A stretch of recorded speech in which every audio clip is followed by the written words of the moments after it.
for a day and a half or whatever. You help him work up there. He was working, and all, I mowed the lawn and weed whacked for him, and played with the kids.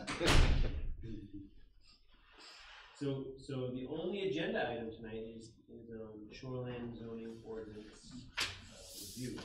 So thank you very much, George, Rich, and Mick, for all the work to get this to this point, in terms of getting a document in a digital form, now printed, that we have in front of us, to be able to review and go over. So thank you very, very much to all of you. What do you recommend we do, in terms of review on this? We could go, from front to back and just look at. We could either do that, or we could hit the major items first that the board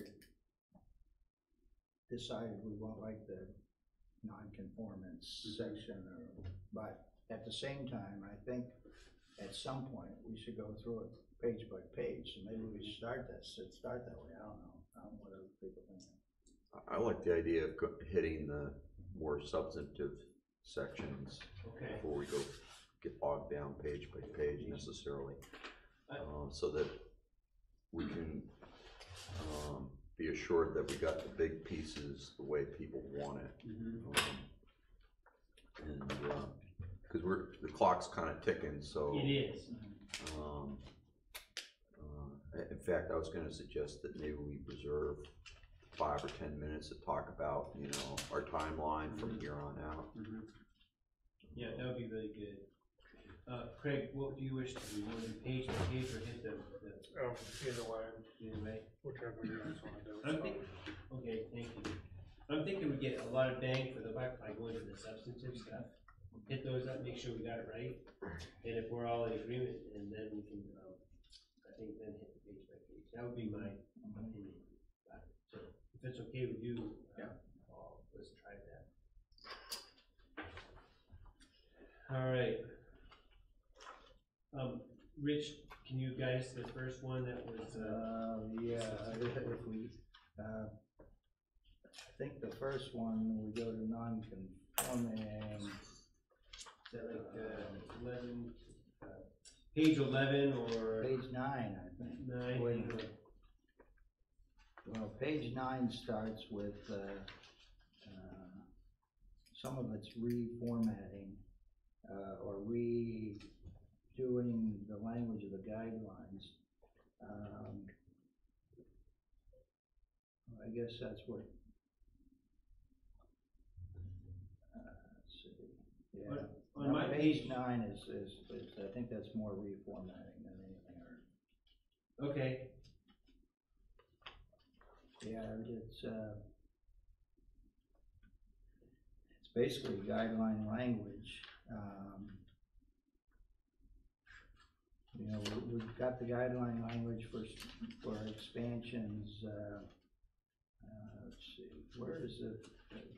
I'm thinking that the piece we got to find is the part that allows for expansion within 20 feet of the water. Okay. Isn't that on dot 10? It's got to be to the rear. Yeah, that's on page 10, Rich. Okay. Paragraph. B little I, or B little. So I wonder if mine's different than yours. I don't know. On mine, page 10, it starts off with paragraph C and then paragraph D. Yours starts out with what? Paragraph what? Paragraph C and paragraph D. So when I read page 10 at the top, Yeah. paragraph C says certification of official. Yours is different. Yeah, yours is different. Here we Okay. So why is mine different? That's bizarre. It is bizarre. We should have paragraph B with a little 1 or a little I underneath it. Stand by. This one's the same as. Oh yeah. I don't know what the deal is with that one, but. Okay. Thank you very much. Yeah, page 10, paragraph I is where we get the language. And what it says, I don't know, want me to read it, or everybody wanna read it individually and just make comments or whatever? Go I ahead, guess we all- read the salient portion. Okay. The maximum total footprint for the principal structure may not be expanded to a size greater than 800 square feet. The maximum height of the principal structure may not be greater than 15 feet, or the height of the existing structure, whichever is greater. Any increase in footprint or height shall occur on the side of the structure furthest from the water body, tributary stream, or wetland, such that no portion of the expansion is closer to the water body, tributary stream, or wetland than any other side of the structure. And So you it's- saw my comment about, did you really intend to increase height just on that one side?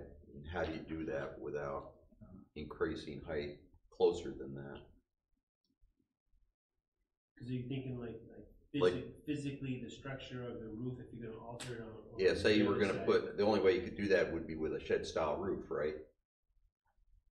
I see what you're saying. And so you would actually be increasing the height on the lakeside to get to that ultimate height. I see what you're saying. Unless there's something I'm not thinking about. I guess I'm confused too. Let's see.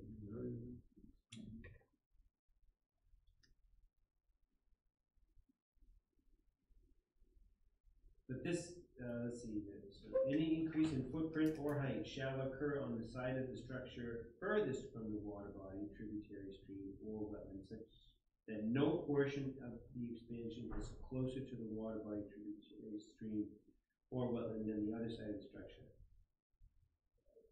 So if we had a structure with water on one side and someone's proposing an expansion or expansion or change in height, it would have to only be on the side that's away from the water, right?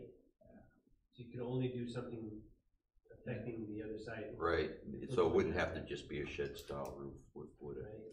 Well, what if you just don't put a whole new roof on it though, and then the whole thing comes up to 15 feet? I mean, you can't just do half of a roof. Right. So here's a model. So if the water's on this side, then I think this language that we're talking about only allows for structure on this side to change this way, right? Am I thinking about that right? If the roof line goes. If it's less than 15 feet? If the roof line's less than 15? If it's less than, we can bring it up to 15. 15, right, Right? So you can bring the whole roof up to 15. Yep. yeah. Regardless. And if the front of it is 16 or 17 feet, they can still bring it up to the height of the structure. Okay. Hey Pete. Hey, you started early without me, huh? Yeah. Yep. I thought George was asking the question, if the structure was only 14 feet, can they bring the back part of the structure, the roof could go to 15? Well, I was asking that too, yeah. But they could raise it to 14. They could raise it to, So they can raise it to 15. they could raise it to 15. Yeah. Thanks. So Pete, we just got started, and what we thought we might do is hit up the most substantive portions of the shoreline zoning ordinance full review to see if we've captured the language correctly. Yeah. First. So to do so, just so you know, we're on page 10. Okay. 15, 14, something or other. 10B little I. 10D. 10B is in beta. I think, Yeah, I think I just I don't think I was conceiving this correctly in my head. So by Visualizing talking it this correctly out- in terms of what somebody would actually do to get, you know, to increase, the height on just one side of the building. So would they, in doing this, would you be able to put a dormer on the lake side? On You would be the able to, wouldn't you? lakeside, Yeah, um, I mean, cause it doesn't make any sense for the dormer. And that's where you're gonna want your dormer. It doesn't go above the 15 feet. Right. Doesn't increase the, the footprint, Right. and volume's out, so I think the answer is yes.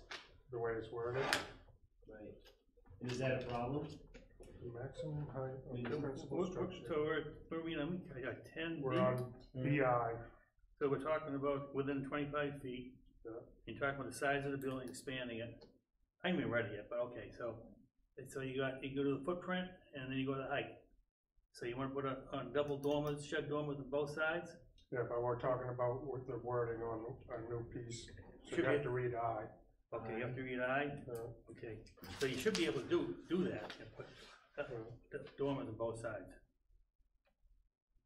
Alright, the maximum for- total footprint for the principal, is this the way it's written now? No, this is the way No. it's. This is new language. This is new language. Yeah, Where did this language come from? This is Guidelines. what we've come up with. Right out of the guidelines? except for the part that, except for the last sentence. The last sentence of where? That was In ours. that paragraph? Any increase in footprint or height shall occur on the side of, this is something we voted on, or at least the concept we voted on as a board back 3 months ago. Okay, I wasn't But I here, agree with, I wasn't here for that one.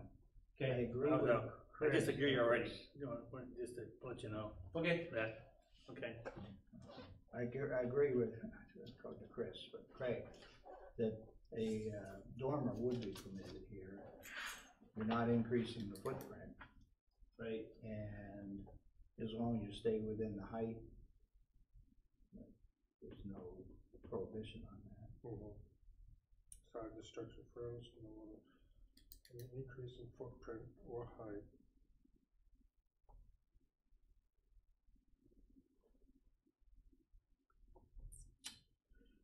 Right. the time we had the denial down in the village, that was because it increased volume, Right.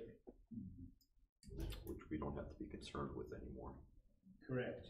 So why don't you just strike it? Yeah, that guy could come back now. and say Yeah, he that, could come back now. So why not just strike that last sentence altogether? Because that's what we wanted to accomplish. We didn't want expansion taking place within 20 feet of the water. So if it's 600 feet, What? square feet, the 200 square feet that they wanna put on has to be away from the water. They can't go towards the water closer.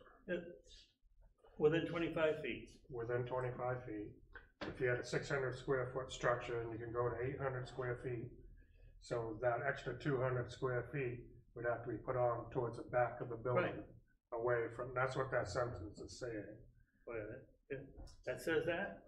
That's what Yep. it's supposed to be saying, yes. Oh, That's what we think. okay, what's the model act language in, where's the model act language in that? We decided to keep well, put it this way, we know what the Model Act says. The Model Act doesn't have that sentence. But why not? We specifically decided we didn't want expansion within 25 feet, except for going Away backwards. from the lake. Oh, you did, Yes. Yep. except for going, okay, alright, okay. That makes So, sense? alright, yeah, okay, that's one of the, okay. But, so Craig's saying, when you put up, put a shed dormer on there, you can fit one in, alright? And they wanna do it, they should be able to do it though. Right, and they Yeah. still can. So where this is stated? Mhm.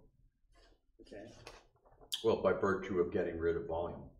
Right. okay, So if they're right at the maximum height, 15 feet, they can put a dormer in that same height. yeah, right.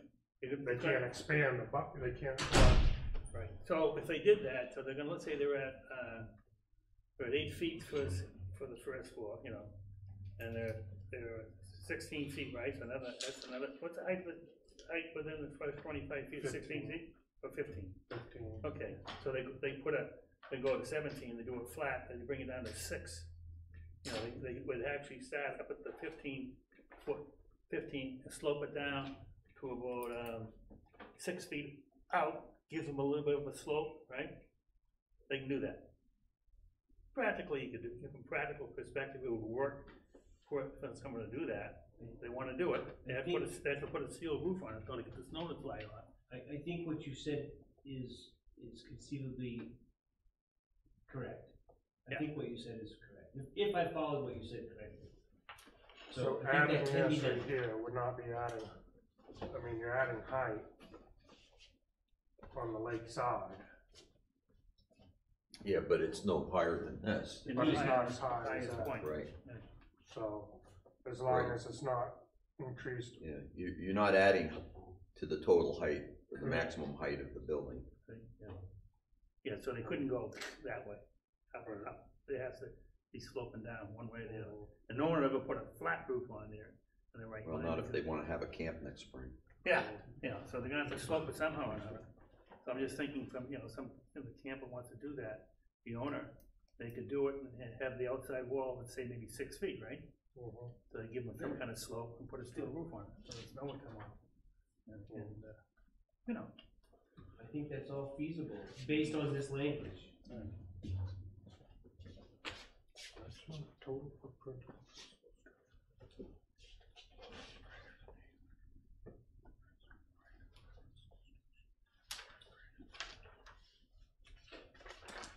So George, for your question you had in here, are we okay Yeah, with that? yeah, See, the thing that's kind of catching me in the wording is any increase in the footprint or height. Okay, See, I any, think the height, any the height increase, should it say maximum height? any increase in footprint or, say maximum height. Should it, do a caret in, Yes. and maximum Oh, height, You mean by adding maximum height? Yeah, Yeah, that would, does that clarify, I think. make sense to you, Rich? It doesn't hurt anything. My thinking was it doesn't have to be there, but, is maximum height trying to imply the 15-foot issue? yeah. Or just say the That's- maximum height of 15, why not, right? You could say it. It would say, let's say, okay, any increase in footprint or, Because if you read it, if you're increasing the height on the lake side with a dormer, this almost says that you can't do it. Yeah, no, okay, or beyond 15 feet. Yeah, just- Maximum. yeah, If you think so that max- it's clear that we're talking this height, not to there. If you think maximum, help clear it up, it's fine. Yeah, Or could you just I say, mean, I don't think we need to be redundant and repeat the whole first part of that paragraph, but. So that works.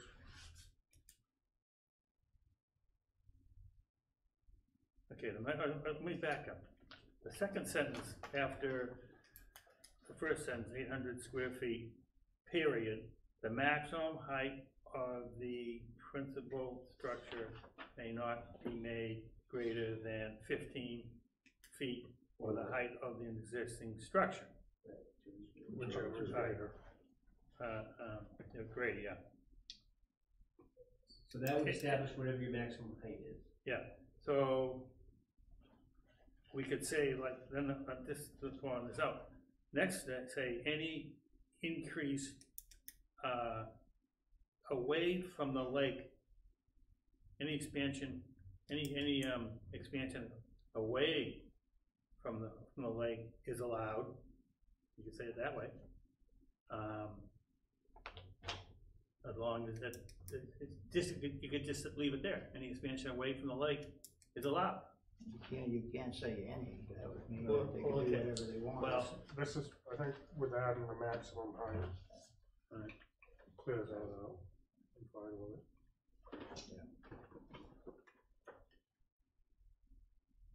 okay, you happy with that? Alright. Yeah, you live with it? Yep. Okay, so we wanna include the word maximum before the word height, is that correct? Mhm. Nick, would you make that happen? So that is, you're on B, I, and see the shaded word shall? right before shall is height, right before height, we want the word maximum, please, would be so kind. Thank you. Rich, what was the next substitute? Oh, can we go back to, just, page 2, I think it is. It's one that, we talked about, Page 3. page 3, yeah, applicability. You'll see that, we deleted the part about registered critical areas, and, we're pretty much sticking, to the guidelines, the law. We're talking about 250 feet from a water body, wetland, 75 feet, or river, 75 feet from a stream, but we're not dealing with kettle hole ponds and other things that are less than 10 acres in this ordinance. That's the language that does that. So we've stricken that to registered critical areas sentence, so, And okay. that's consistent with what we decided a month and a half ago. Right, right. Okay. Are we all good with that still? You'll see the rest of page 10 and 11 has got new underlined language. That's strictly the language that's in the guidelines relating to expansions in the 75-foot and 100-foot air structures within 75 and 100 foot. So we're guideline specific there. George, if you figure out what the next major thing is before I do, let me know. Okay. So everything underlined is in the chapter Yes. 100. Right.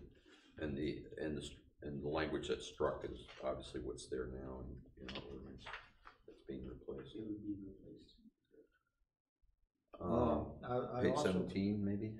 Well, let me point out, this, we probably will, but on page 12, you'll see the conditional expansion allowance. That was the one we allowed, or the ordinance and guidelines used to allow for expansion up to an extra 500 square feet if they plant a buffer and they're back so far from the water. I asked Colin Clark about that, and he said they took it out of the guidelines. We do not expect or will not approve ordinances that have that language in it anymore. So we can't do this special expansion. I mean, it basically becomes, you can't be any less stringent than the state guidelines. This would be less stringent. Right. Good point. And thank you for talking with Colin about this. Yep. That saves us a lot of hurt. It does. Did you say 17? Yeah, reconstruction or replacement. Oh, okay, yep.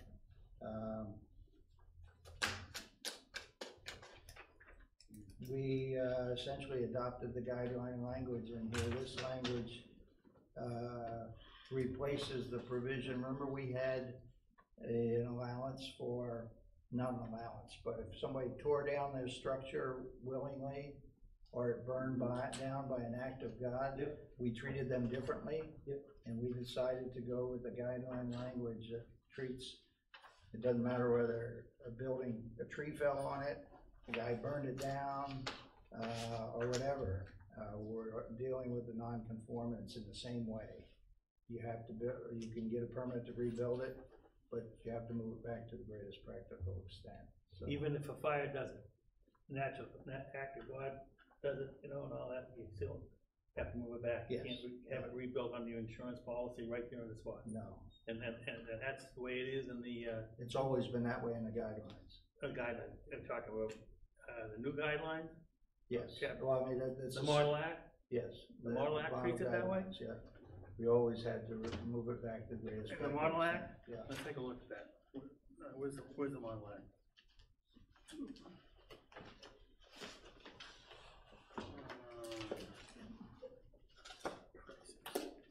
Here we go.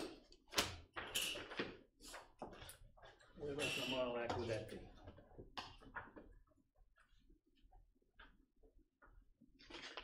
Page,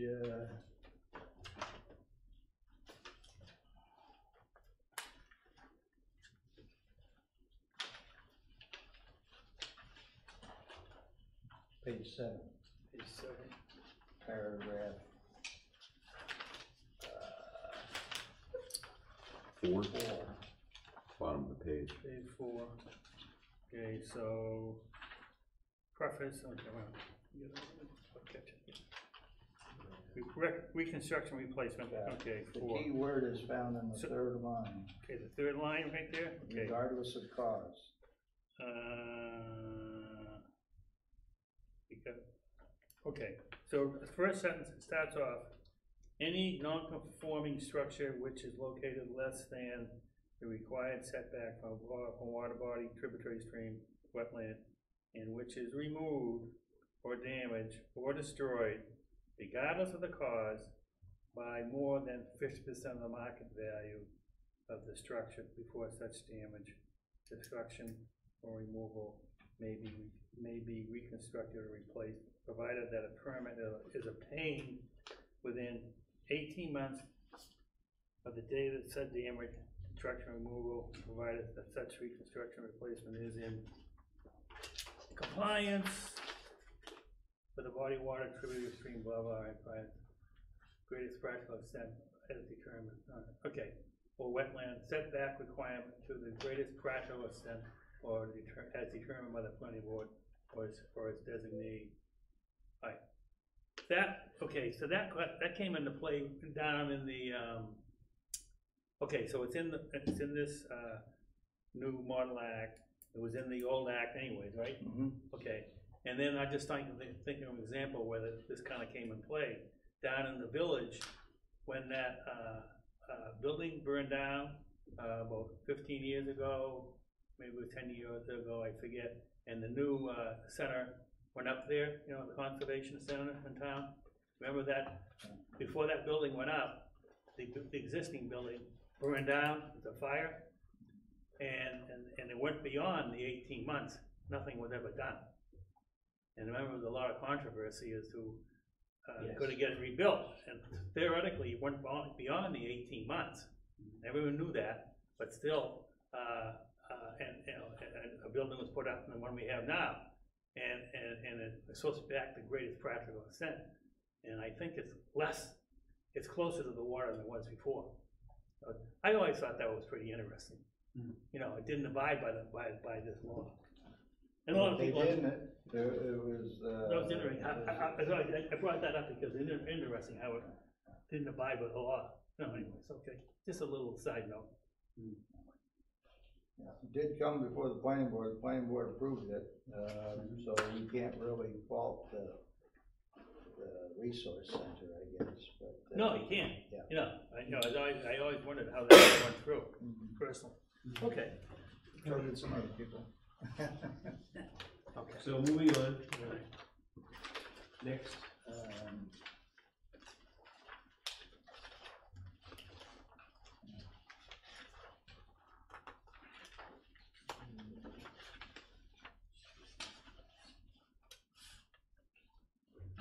On page 23, Rich, there was something that we thought the full board should discuss. Oh, it's just, I just don't, are you talking about paragraph B? Yes. Okay. This is something I noticed when I was reading through it. It says all parcels vacant, if at any time after the effective date of this amendment, I'm wondering if that language should be effective date of this ordinance. 2 or more contiguous parcels are.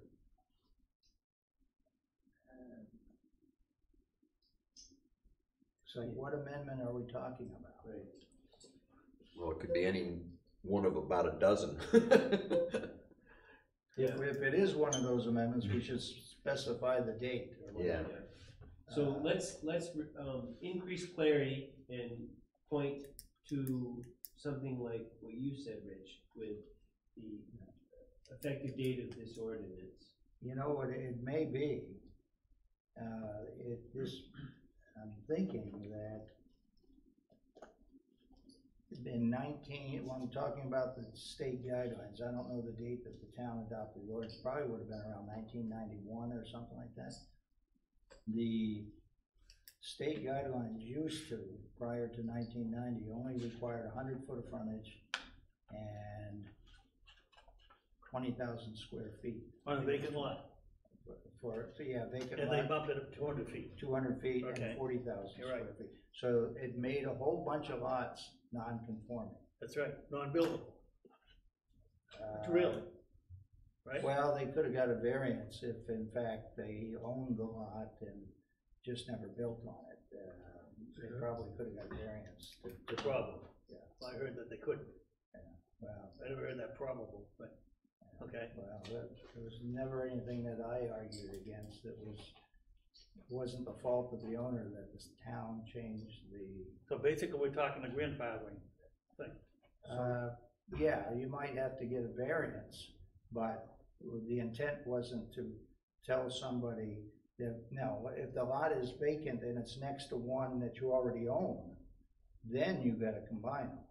But if you just had a single non-conforming lot, or a single lot that was conforming, Yeah, and this. like 125 feet, for example, and then the law changed to 200 feet, Right. that lot became non-buildable. It became non-conforming, but as I Well, said, which in all practical extent, meaning it means it became non-buildable. I There's would never say a no. building before it's vacant, you can't put a building on it now because it's less than 200 feet. Yeah, but the hardship was not caused by the owner, the hardship was caused by essentially the town changing the standard. Okay, so then that would have met one of the criteria. What are the other criteria? The There are land in 4 other question ones, cannot yield a reasonable return without a variance. right, that's 2. What are the 4 things? Yeah. It was hardship, administrative, or process errors, right? That would be Right. one. 3, I'll tell you by looking back here. So on chapter 100,000, it says, record time of since adoption What or page you on? amendment of this ordinance, so of this ordinance is missing out of there. Would that clear that up at all? The So on guidelines page- say ordinance? Yeah, it's on page 9. okay, page 9. Good find, Craig.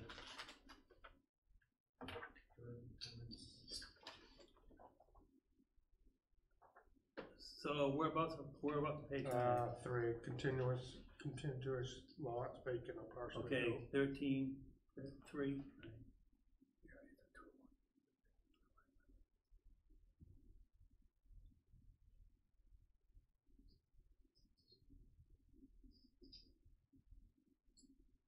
How does that, so you're saying, take that language, where, what part of the language, I'm sorry. Well, they're talking about of this amendment, and that it just goes 2 or more continuous. And here it's saying the amendment of this ordinance. And I think what Craig said was, if we just included, even if we left the word this amendment in there, we included the word this ordinance after it, would that be sufficient? Did I catch that right? Well, the question then becomes, though, which amendment? We have amendments starting in 1992, 1993, 1995, 1996, 97, 99, 2011. How about if we scrap the word amendment and just substitute with ordinance? Or effective date, effective Yeah, effective date would date work. of this ordinance, Yeah. would that be a? I mean, I think it has the same net effect regardless of which of these. I mean, based on what Rich said earlier, more than likely it was the 1992 amendment, because that's the first amendment of the ordinance. The ordinance was adopted in 1991. And at that for whatever reason, the board at the time felt the ordinance needed to be changed just 1 year after adoption. Yeah, interesting. Actually, can't be the first adoption, can it? No, that's No, right. it was We had it, adopted. But I think what happened is when it was amended in 91 or 90, whatever the date, 91, yeah. they basically repealed the old ordinance and adopted. Oh, so probably it's it's probably the 1991 adoption that, I think you're right, Peter. I think we should just change it to Yeah. ordinance. I don't know what I'm talking about, because, and obviously in the 80s, we had shoreline zoning. Yeah, the shoreline zoning was in Belgrade. I don't know when it was adopted originally, but it was certainly before that. I agree, I think we should change it to ordinance. So it would be, Because- Amendment out. Yeah, because the effective date was, in Yeah. 91. Put ordinance in there. so it would read, if at any time after the effective date of this ordinance, two or more contiguous parcels at any time, blah, blah, blah. Is the board in agreement with that change? Yeah, I am. Rich, do you like that? Yes, I do. Craig? Me too. I just curious on that, Please. finish up that question there. It's in the appeal section. Yeah, I just had it a minute ago. And then I restarted. Okay. Next substantive thing, Appeal procedure. Thank you.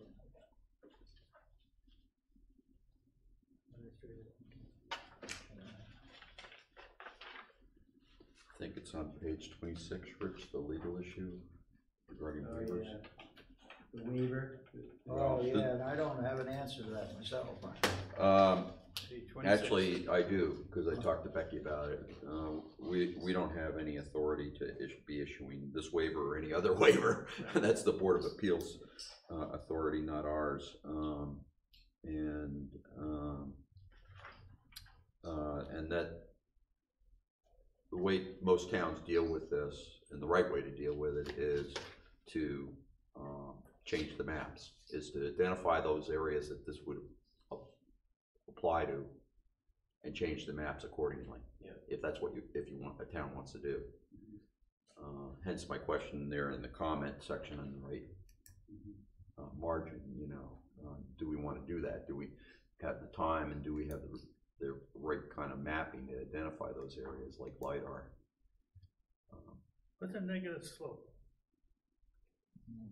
Basically, slopes away from the water instead of toward the water. Okay, so what's going on here? Why is it in? I don't quite see what's going on. I don't understand why this is in here. Like, bring up the speed, please, and that's a little bit. Why is that why are we talking about it in there? We're talking about it because the existing ordinance authorizes the planning board to issue a waiver under those circumstances, and we don't have that legal authority. It would be illegal for us to issue such a waiver. Yeah, but I'm trying to think of the situation. We have a negative slope. How's it come into play? Well, you may recall, I think the closest I can think of, since I've been on the board, is when, what's his name, down here on 27, you know how you have the stretch of greater than 20% slopes as you go upstream on Belgrade Stream on the left-hand shore as you're facing upstream? Bob Martin's son, I can't remember. Yeah. Came to us, and he had, or at least based on what he told us, it was not a negative slope from the water shore, but a very steep slope and then a negative slope. That's the only one I can think of in my time on the board. But that's a good example, though. You get the water, Peter, you get the water, you got a big steep slope coming up, and then you get to the top. And it's like, basically, say like an esker or something. It comes up, and then it goes this way. And the guy wants to build on the back side, and there's no way that that's gonna cause an erosion problem. Yeah, water doesn't go uphill, they say. You can make that argument, water doesn't drain uphill. Not, it won't drain towards the lake. Another situation is thinking of quickly is where I live, it's flat, but you have an ice berm, a levee basically at the side of the lake, because the ice pushes the shore up, forms an ice berm, and then on the downside going away from the lake, the land is flat, is actually a little bit lower, I've seen it places, so you can make an argument, okay, I should be able to put a building there within 25, 30 feet, and blah, blah, blah. So this is saying, no, you can't do that. well, this is only limited to resource protection slope districts, which of course that's not where you Right, I live. understand that, but so, My thinking is if it's an illegal provision, and George is right, if we find we got a bad map, or that based on new information, we find that it is sold. Our alternative ought to be amending the map to maybe have a 150-foot resource protection split district, which some towns have, 150-foot resource protection and 100-foot of limited residential. If that goes on for an extended period, I don't assume we're gonna create a split district, for one property or whatever. But the key is you have to identify those up front. Right. And put them on the map. And we haven't done that yet. Right. We'll do that next year. So that whole paragraph's not even in the chapter 1000, correct? Correct. Oh, it is that? So I don't see it on page 10. page 10. Yeah, because on page 10, after their paragraph 3, There's nothing. right, So you're saying, then why should Belgrade put it in? It's a good question. I think by And we having, can't enter this, right? According to what George says, we can't Well, we certainly can't have the waiver. have the waiver. right, So why, and the Model Act doesn't have it, why should we even bother to talk about it? Well, just because it's in the existing ordinance, and Well, we thought the full board should discuss it before just eliminating it. Okay, okay, I understand, all right. Okay, I think we should, take it out. If it's not in the Model Act, we just strike that part out. I second. That's fine with me. I am in full agreement because we are in trouble by keeping it around. Take it out. We need clarity, we need to reduce risk. So for Nick's purposes, let's see, we're on page 26, right? After paragraph A3, where it starts with upon clear showing. So from there to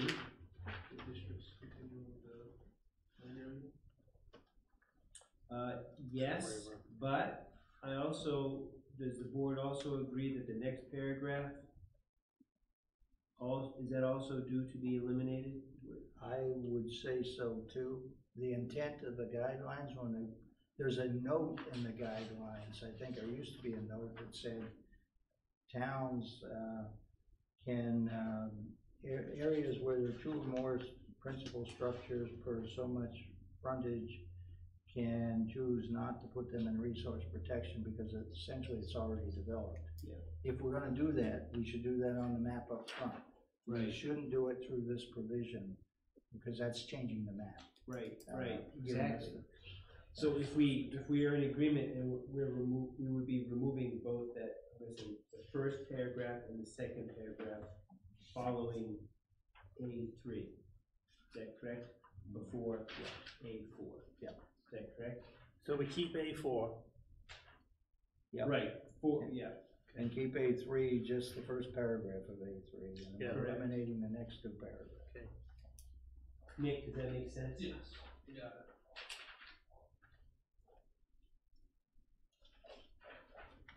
Okay. So we're going, so that extends all the way over onto page 27? Yes.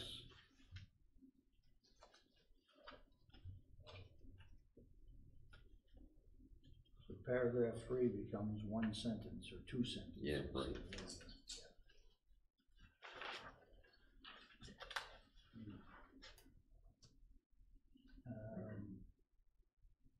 When we get done that, we'll go to page 30.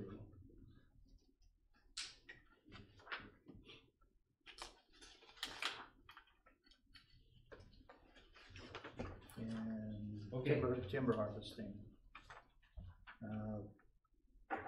We've got in the table timber harvesting and land management roads. Used to require a permit from the town, but we don't regulate timber harvesting and land management roads now. So this footnote says no permit required from the town of Belgrade under this ordinance, regulated by the Bureau of Forestry, Department of Agriculture, Conservation and Forestry, in all districts under chapter 21 of that department's regulation. That's good.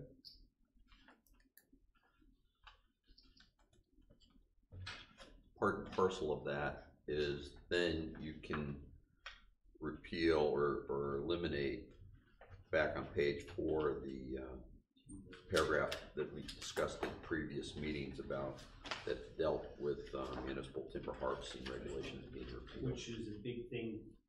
I think it's the direction we had all agreed that we would go. And then when you get to the standards, which we will, all that's gone. Yeah. All the timber harvesting standards. Gone. Very intelligent move. Thank you. And George, you mentioned going back to page 4, because Nick is in the room here. You may be better able to figure this out than we are. But if you go to page 3, yeah, section 4. Yeah. It says this ordinance, which was adopted by the municipal legislative body on November 5th, 1991. And I'm gonna stop there, but in the same paragraph, if you turn the page, go to page 4, and it's the same paragraph or whatever, it goes further. Upon approval of this ordinance, the shoreline zoning ordinance previously adopted on November 8th, 1991. One of those dates is wrong. Yeah, And then on the front page, just to, Flip a coin. you know, if you want to go with 2 out of Hopefully we 3, got records. it uses the November 8th date, effective November 22nd. So, We need to figure out when it was adopted. Oh, here, well, let's see, looking at the blue, right here, I'm looking at this thing here, right? Should tell us here, right? I think November, I got a November 5th. On this blue cover sheet, there's a November 5th, there's no November 8th. So by process elimination, I'd say November 5th, based upon this cover sheet. well, so far we got 2 votes, we got 2 citations for November 5th, 2 for November 8th, and only 1 for June 7th. Oh, okay, Yeah, okay, exactly. wait a minute, what's I'm sorry, don't forget the June 7th, we got 2 and 2. Yeah. So we need to figure out what's correct. Yeah, I'm sure Dennis will have some information on You can always go back to calendars and find out what voting Tuesday was, right? Right. That's the bottom line. that. Yeah, that's probably the easiest way. Yep. No matter what's written on another thing, go back on the calendar, you can find it. I'm just trying to think for a second here, what year are we talking, November 5th, what year? This is in 91. Oh, okay, then, if you, okay, if you go back to, on this blue sheet again, I stand corrected here. But the very first line, enacted by referendum November 5th, 1991. All right, then it says incorporates changes and enacted by referendum on the following dates. June of 92, November 6th, 92, March 5th, 93, November 5th, 1993. Yeah. Goes on and on. So if we're talking about 1991, assuming 1991 is correct in the body of this language here, then the date would be November 5th, 1991. Here's the bottom line. If I go into the calendar, November 5th, 1991 is what's showing. So that publication is correct. So I say we go with November 5th, 1991. Yeah. So that's a Tuesday then. It is the first Tuesday in November of 1991 according to the calendar. November 5th. November 5th. Yep. Okay, so the 8th is wrong. 1991, November 5th, 1991. Correct. November 8th on this calendar for 1991 is a Friday. I don't know what business would be conducted on a Friday. The first Tuesday being the voting Tuesday is the 5th. Nick, back then, the town office used to take a 3-day weekend. Beginning of the Friday. That means that the inner That's a title joke. page is also wrong, because that has it as November 8th. So that should be 5th.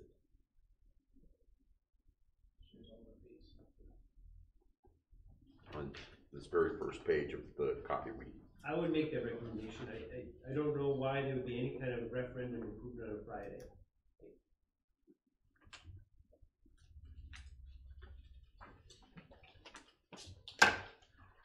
Good find. Okay. We're, you know, reading the ordinance as part of this amendment process, it kind of sometimes is like, where, I never knew that was there, but if you look at, just not to take much time here, but if you go to page 33. Yep.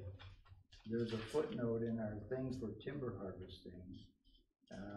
It's the bottom of the page is stricken here because it doesn't make any sense anyway because we're not regulating timber harvesting, but it says, permit required if more than 5 acres total within the shoreline zone is to be timber harvested within a 5-year period, or if timber harvesting is to concur within a resource protection slope district. We haven't really dealt with timber harvesting much, but I would have never have known that, and if I hadn't been reading through the ordinance as part of this, it wasn't part of the guidelines, it was an extra thing. Where are we at, George? Rich, on page 35, there was, when I went through it the last time, the changes you told me about, I wasn't sure what to do with that footnote number 11. I'd say we get rid of it. That's that's the paragraph we just eliminated. It refers to that 13A3, the second paragraph we just struck. It's part of paragraph 3. Oh, yeah. We just left those first two sentences as part of paragraph 3, and we eliminated the part that lets the planning board give a permit in the resource protection district. Because what we just struck, or we are asking to strike, would have otherwise allowed the planning board to make the determination, and we're not doing that. So we need to get rid of that, yeah. So on page 35, where were we crossing out? The footnote number 11. Oh, right there. Good eyes, George. I can't see that one. So what are we taking out though? We're permitted in development areas, planning board, we're taking all this out? Yes. Starting with that, permitted in developed areas, Yep, the whole sentence. just the one sentence. What about the note? Leave the note. Okay, that's just basically telling people if you're performing certain activities, you need to go to DEP. Right? So it's just the footnote called number 11, where it starts off with permitted in developed areas. Just that. Yep, and it ends with provided by section 13A3.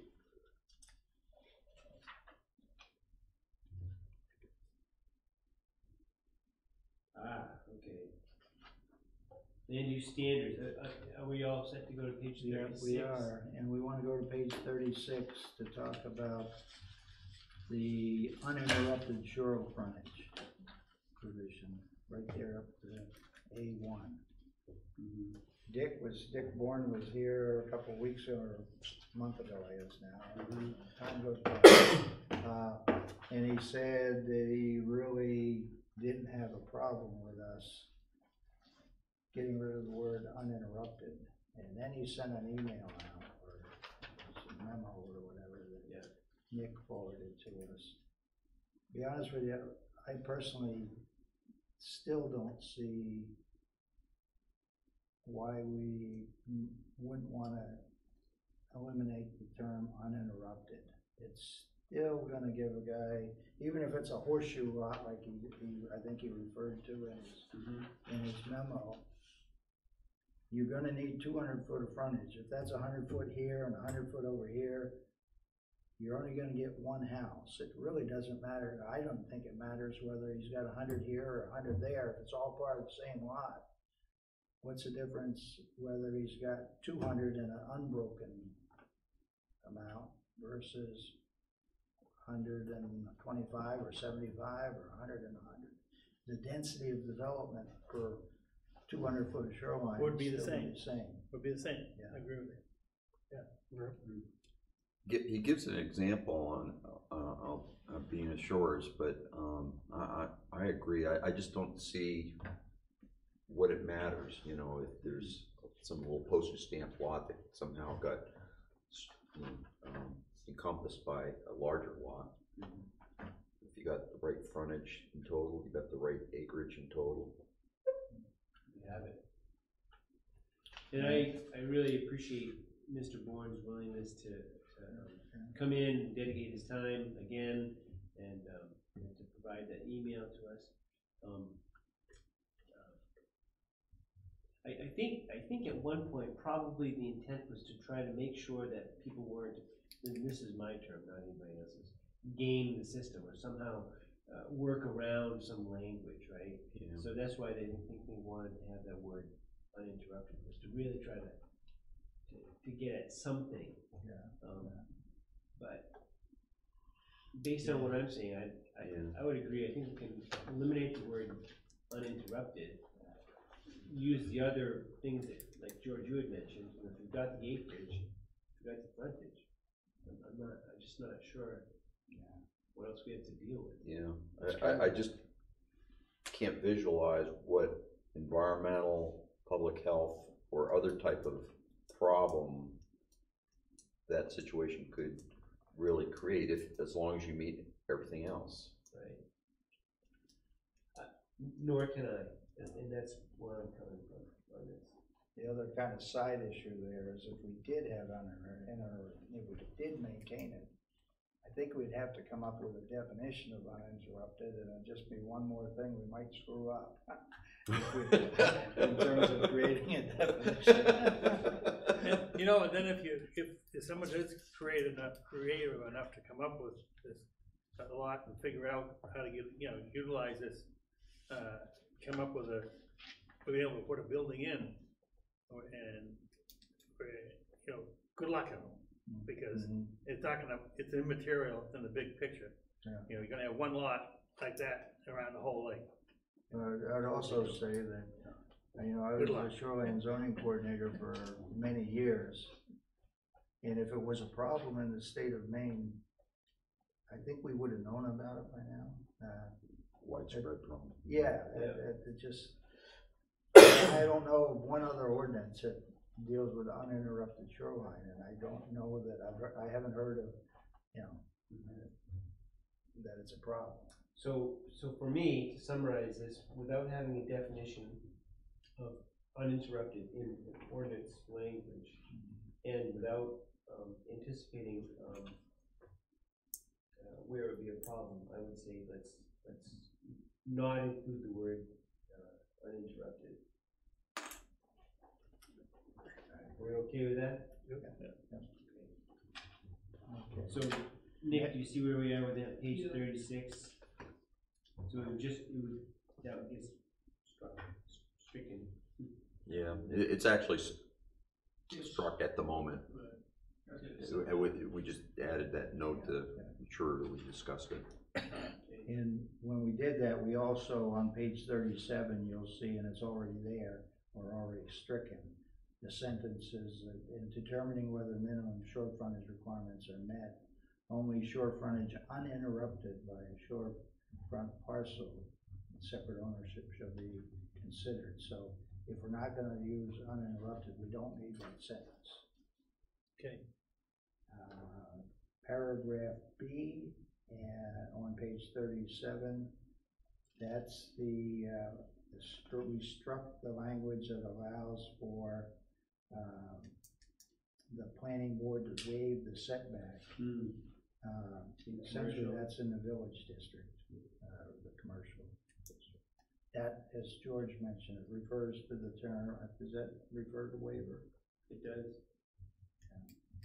Yeah. Yes, yeah. May be waived by the planning board. Yeah. And we've talked about that for 3 years now. Yep. Remember that case down there? Yep. So, anyway, that's that. Time. What case is that? 37. What case? Carol Johnson. Near the I dam. think maybe before you came on the board.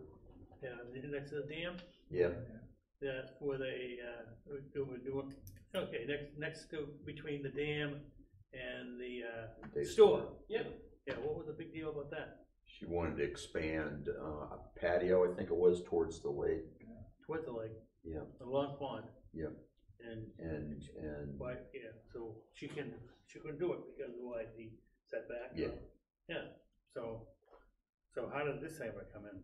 How, so, Was she Well- trying to get a reduced set, or maybe she did, maybe we did at the time. Did we reduce anything based on a waiver, or did we say it was illegal, we can't use that provision? I think. I just remember we got an opinion from MMA. Yeah, I think we Yeah. probably said, that's an illegal provision, we can't right. address it. Following the opinion that we sought from our legal team. right.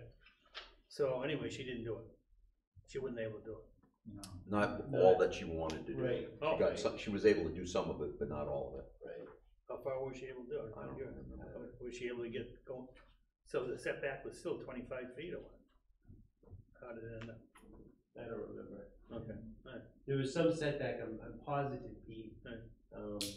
Cause I do remember doing a number of, we had tape measures and. Yeah, we had to do a number of measures. measures, because it's on a peninsula, Yeah. peninsula there, so she's got Oh, water on three around. sides. And I remember the builder, was hearing some of this, he was probably not happy. But, anyway, Alright, That project is, I talk about sometimes the road projects going on year after year. I don't know if it's the same project or not, but, what is his name, Tinker. He's been down there working on that place for 4 years now, or something, or 5 maybe. It's just an ongoing project. he's working on the inside of the house. What's that? He's working on the inside of the house. Probably, yeah, but. That's a $5 million house right now. Okay, page 38.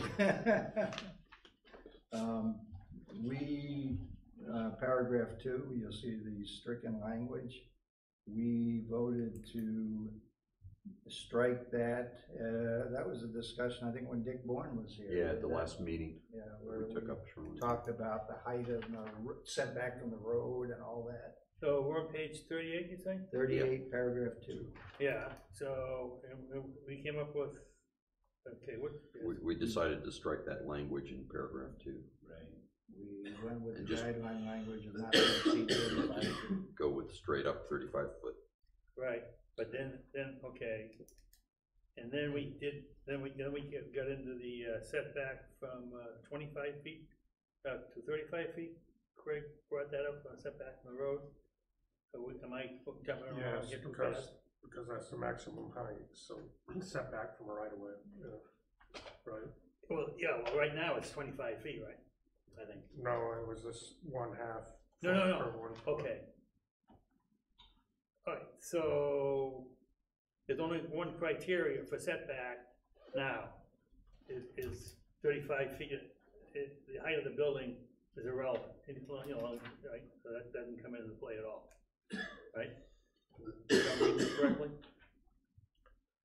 Believe so. The No. setback on road, that comes on page 41. Yeah, okay. But This is as just far height. as having the height get involved with a setback, that's no longer there. Yes. Yes, that's Correct. correct. Correct, that whole I notion. just wanna get that clarified. Okay, but we still do have a setback later on here, we're gonna talk about. Yes, All right. Okay. Just, well, we're moving along fairly quickly, but, so I'll go to page 39. We took language straight from the guidelines, which does 2 things.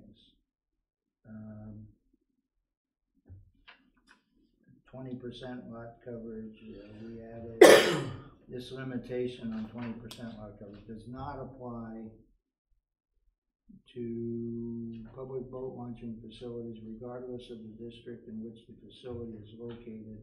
For calculating lot coverage, this is new here. For calculating lot coverage, non-vegetated surfaces include but are not limited to the following: structures, driveways, parking areas, and other areas from which vegetation has been removed. This is the new part here. Naturally occurring ledge and rock outcroppings are not counted as non-vegetated surfaces when calculating lot coverage. So, I'm not sure how much it applies here in Belgrade, but you get down on the ocean and you get a lot of rocky ledges and stuff like that. we used to say that that counts as non-vegetated surface. This language would say, no, if it's natural, you eliminate that part, so. But there are some cases where you have rocky ledge here, on the lakes, it might be rock right on the shoreline. Sure. It kind of helps the individual, it doesn't penalize them for having rocky ledge. Okay, so, okay, we've eliminated this, all this language at the end. We're actually adding that language. Oh, we are? Yeah. Yeah. I thought when we had it, oh, this is underlined rather than going through it. Correct. Yes. Oh. So are we going above the Model Act? No, this is Following the guideline Model Act? language. Okay, all right. Okay, now we go to page 41. And this is the other paragraph that we dealt with back when Dick was here.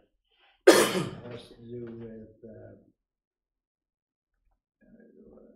no portion of the structure is closer than 10 feet to any non-shorefront boundary of the lot.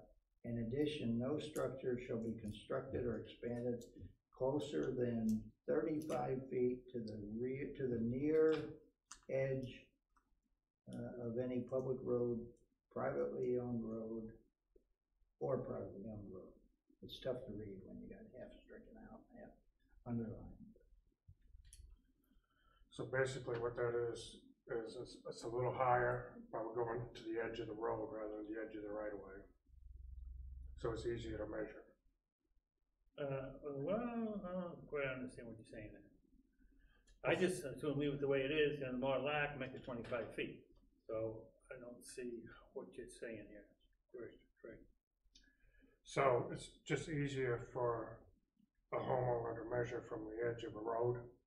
Edge of the road, yeah. So Versus- rather than trying to find the right of way, the edge of the right of way. Remember, we had the discussion as to, Edge of the right of way, okay. All right, okay. So a lot of these camp roads, you look at the deeds, they got their right of way going through, say, 3 lots, okay? And you read the deed, and it just says the right of way going through the lot, doesn't really describe any dimension as to how many feet is the right of way from the side of the lot. That's a good reason for using the word road instead. exactly, Okay, right? Remember that Okay. discussion? I didn't quite catch that, okay. So that was Right, the so- distinction. Okay, so, all right, now I'm just thinking now. Yeah. So they say, so you do the road, you use the term road, is that right? Yes. Where's the term road used here? Okay. In addition, no structure shall be constructed or expanded closer than 30, than X amount of feet to the near edge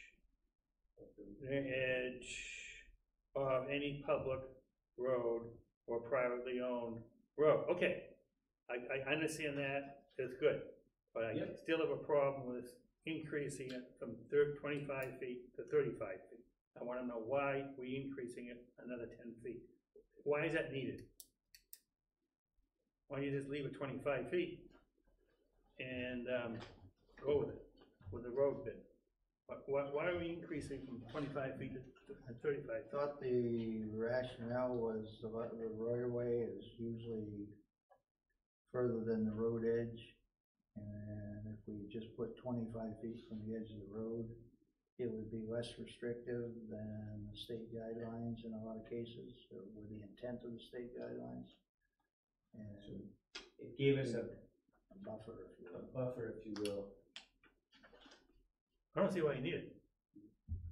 I just soon as leave it 25 feet, I mean, on the side of the road, wherever the road is.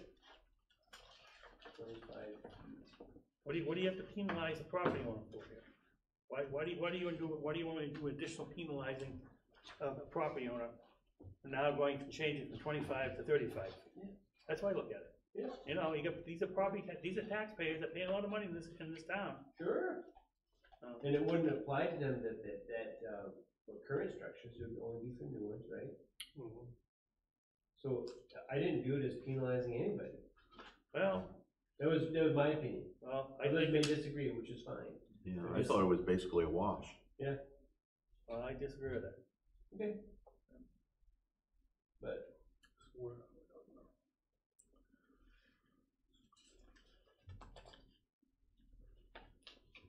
I think we're in point to move forward, so we talked about this previously. I wanna take a vote on it. Okay, go And ahead. make an amendment, that we keep the language at 25 feet rather than it changing it to 30 feet, 35 feet. Where is it on the chapter 1000, so we can see? It's,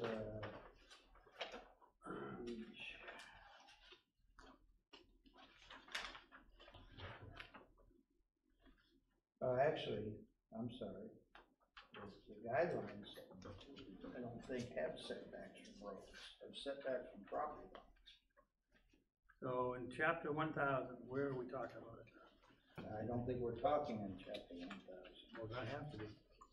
It has to be in there. I saw it one time.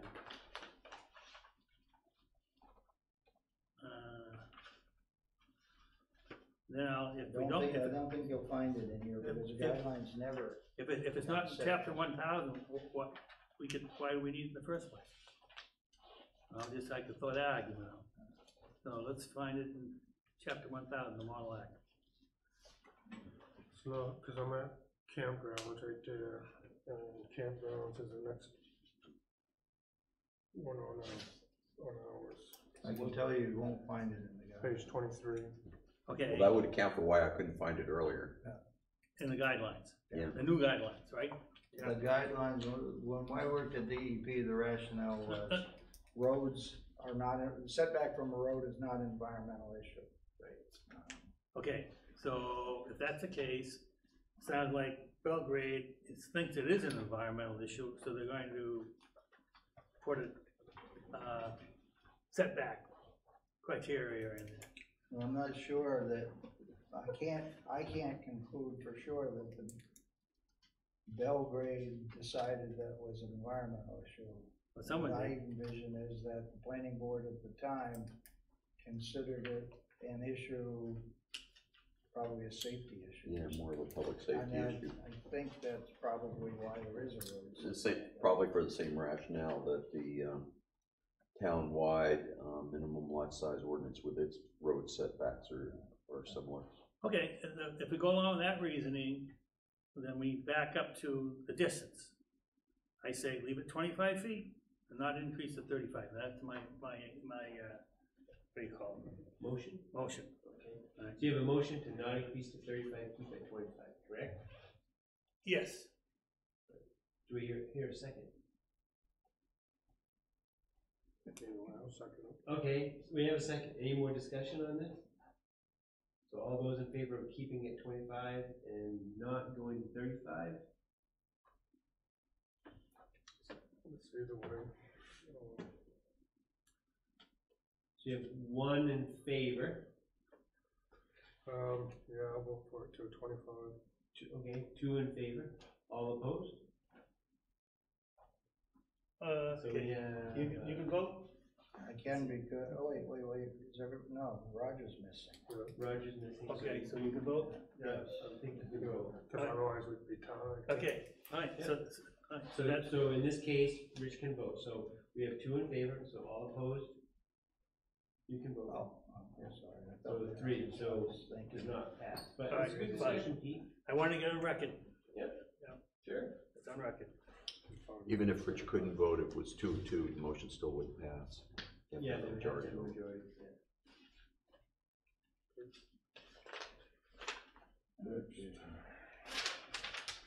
Okay, what was next? And for a while there, we don't really have any changes. Oh, we moved 42? into stormwater. Do we, Oh, signs. Rich, What was, about 42? you think about Have any, campgrounds? more? What are we- I'm on page 41, right? Oh. 42? This comes out of the guidelines. It essentially says that it's individual private campsites.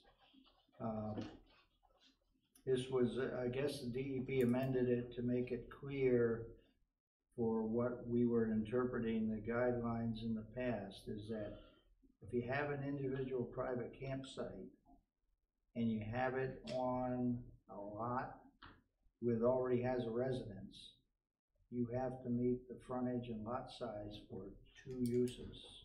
It's very similar to the thing down in the Bright Side, that you don't get to a house on 200 foot of frontage and 40,000 square feet and then build an individual private campsite so that your cousin can come down there and camp on it all summer long.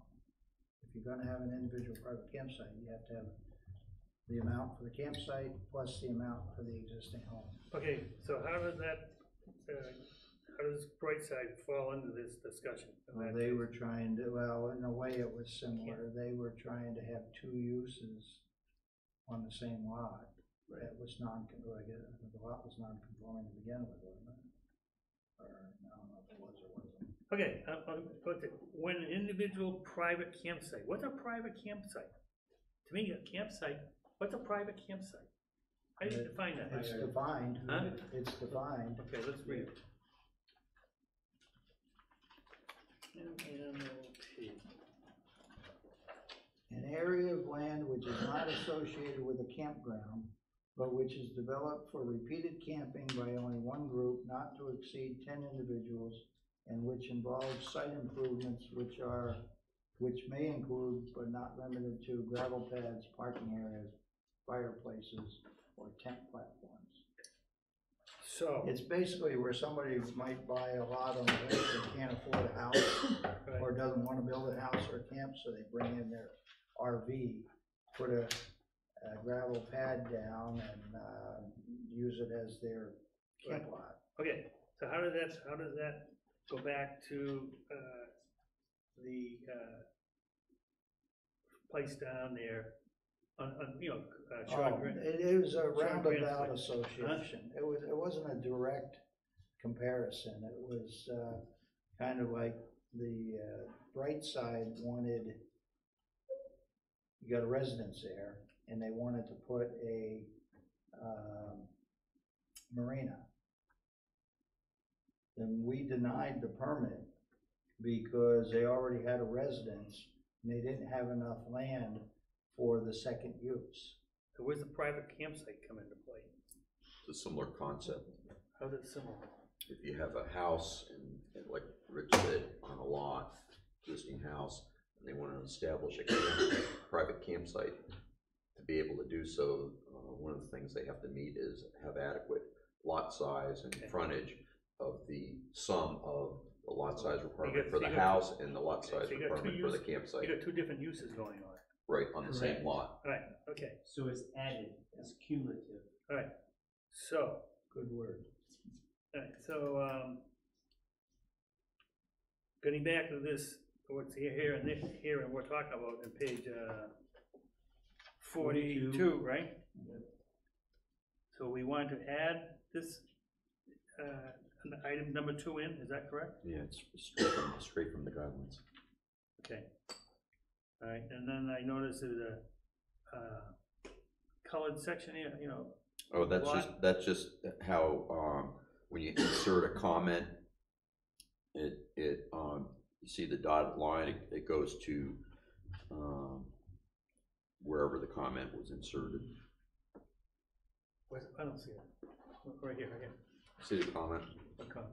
Oh, okay, sorry.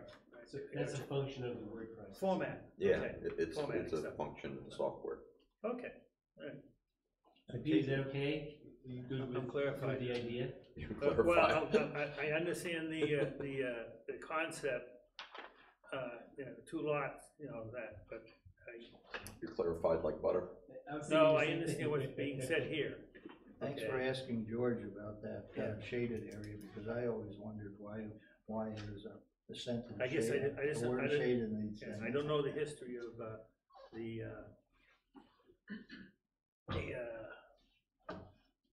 marina down there as well as you guys do. I missed part of those meetings as I was out of town, but anyways, okay. George apparently thinks it's confusing the language. That's fine. Straight- I get it now. After you explained it, I just couldn't figure it out on my own. Moving along, Then we move, I think, to, signs. And this is language, George, is this language, I think, that we already approved or talked about and put in, or? Yeah, we've discussed this before. What page we on? 48. Okay.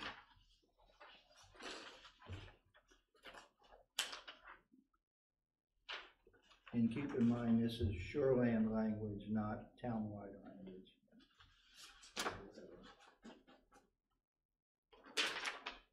So 48 signs, where we're down to where? Number Don't wanna 7. run off? Number 7. So basically, that's the language similar to what we have in the commercial development review ordinance. So we're adding this in, Yes. this whole paragraph? Yep. All of 7 we're adding in? Yep. Okay. What's a quick rationale as to why we're doing this? Read the comment. Over to the right? Yep. As per recommendation for in proposed sign ordinance and consistent with standard in commercial development review ordinance, all right. We had discussed earlier that it would be good to have, for a business in the shoreland zone, to have the same standards for their signage as in the non-shoreland zone. right, Okay, because theoretically, without this, we would be inconsistent in some cases. gotcha. Page 48, 49, and the top of page 50 is stormwater runoff. It's just been plunked in as agreed upon language that we went over in the past, going through this ordinance review process. We approved the language at prior meeting and just Last plugged it winter. in. Right. And that's the same with septic waste disposal systems on page 50. All that was done, obviously, was it was cut and pasted to here. And the existing language eliminated. Is your question answered, or do you need clarification? I think it's you, George. On page 50, comment S31, are you satisfied?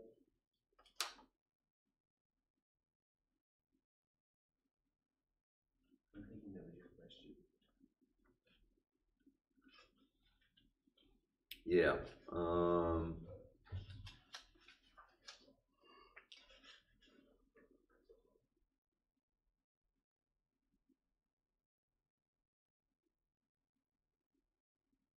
So we're on page 50, whereabouts on page 50? the explanatory note, about 2/3 of the way down.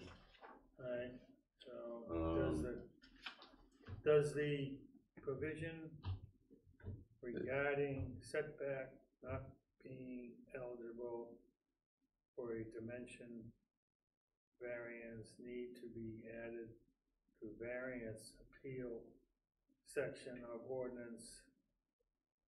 Actually, a variance for the setbacks for a septic system, those are dealt with by the state, right? Right, the Board of Appeals. will So it deal wouldn't be with the that. Board of Appeals, so this is an irrelevant question.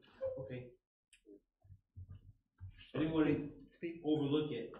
Yeah. Yeah, no, thank you for, So I'm just thinking, so didn't this, what comes into play is that when someone is in the, in shoreline zoning and in a non-conforming building and lot and the whole bit, and they wanna go from seasonal to year-round, right?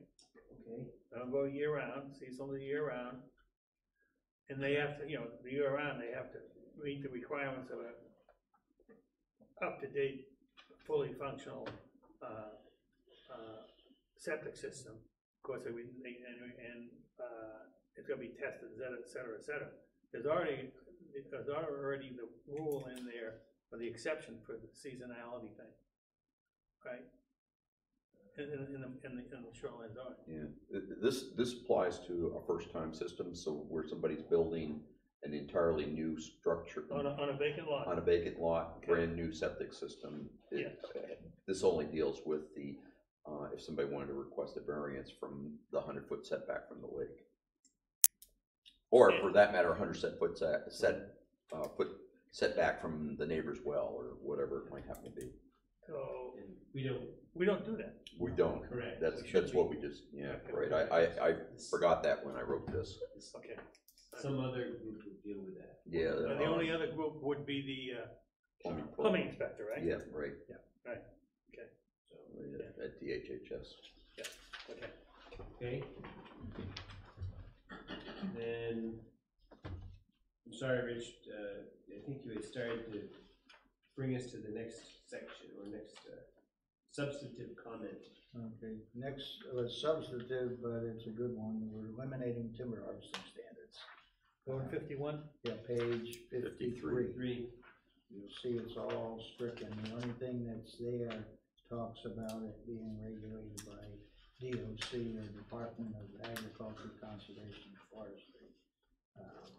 It's more or less written in there as a note, don't come to us, go to agriculture. So we're going, what, 3 pages or so?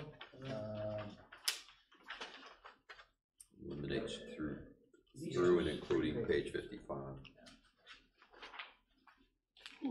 So then we go to page 56. Are we still in new construction? Yeah, We're we're in in the timber new harvesting. construction Timber standards.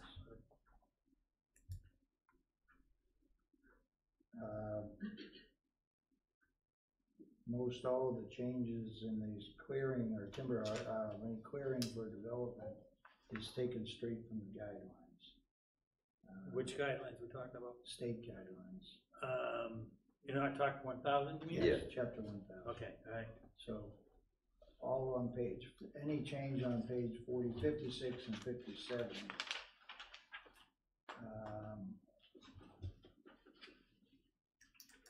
And 58.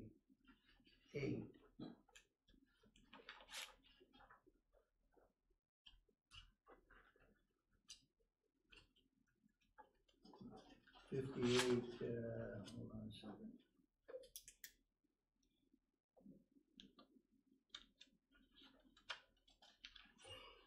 Yeah, 58, that's,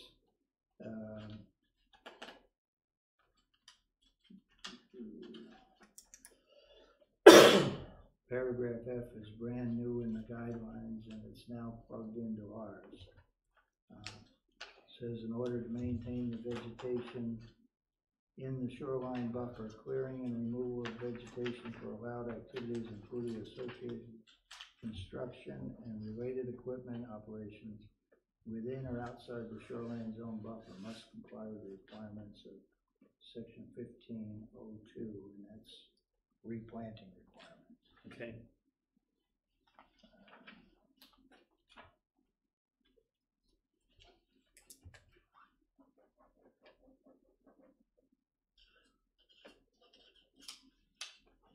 Let's see.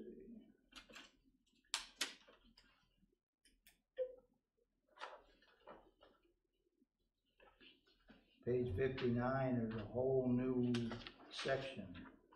Deals with hazard trees and storm damaged trees and how you deal with what happens when you get a windstorm or whatever. And when trees die in the buffer, what you gotta do. This comes straight from the guidelines. It's a whole new section. Yeah, and the class I went to recently in shoreline zoning, Cole in there, he stressed to us the benefit of that sort of from a legal perspective. So we don't want the town to end up getting sued because we wouldn't let the landowner take down a hazardous type tree, and they want to keep it in there. Now, the timing's pretty good, because remember the Halloween storm last year, there were a lot of trees down, wasn't limited to just in the forest, it was on the shoreline zone too, so. Yeah. It'd be good to have some language in here that makes that allowance.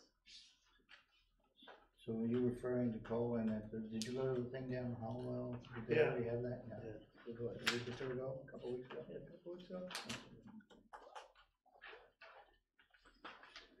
One thing I would do is I would encourage you all to. That's a nice facility at the, Susan. We had it at the, ice rink, up on the second floor, they got a little conference room overlooking the, ice rink. You know, keep that in mind, good place to have a place, they rent the facilities out, the room. Second floor, huh? Yeah. I've been there once, they're not to the thing you're. The new rink, yeah. Okay, trying to think what the new building looks like. So you had a recommendation for us all to do something. You started to say, I recommend to us. It may come up again if it's asked. Sorry to interrupt. I'll get off. No problem. Okay, moving on. Nice to play.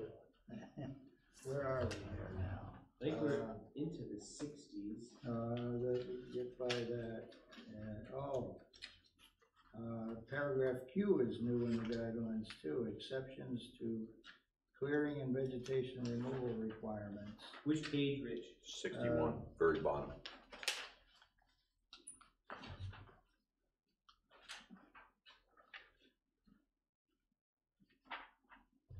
Oh, okay. What I started to say earlier is we should all take this thing home and whatever and read it through and make sure there aren't typos and stuff like that, or that's something, I assume most of us here haven't sat down and read these Right. changes cover to cover. We should all do that anyway. Can I just quickly ask a quick question? Mhm. Maybe someone knows it. Where you have all this voluminous additions, how'd you do it on word processing? How'd you do that? I copied it out of the DEP guidelines, and I pasted it right in. Oh, okay. And- That's a heck of a task, In- doing all this. And in addition to that, you use a tool in the word processing program, Word, and you show changes that go on so that additions show up with this underline. Right. Deletions are struck, and you can have comments and other things. And then it leaves it all there, which is very helpful.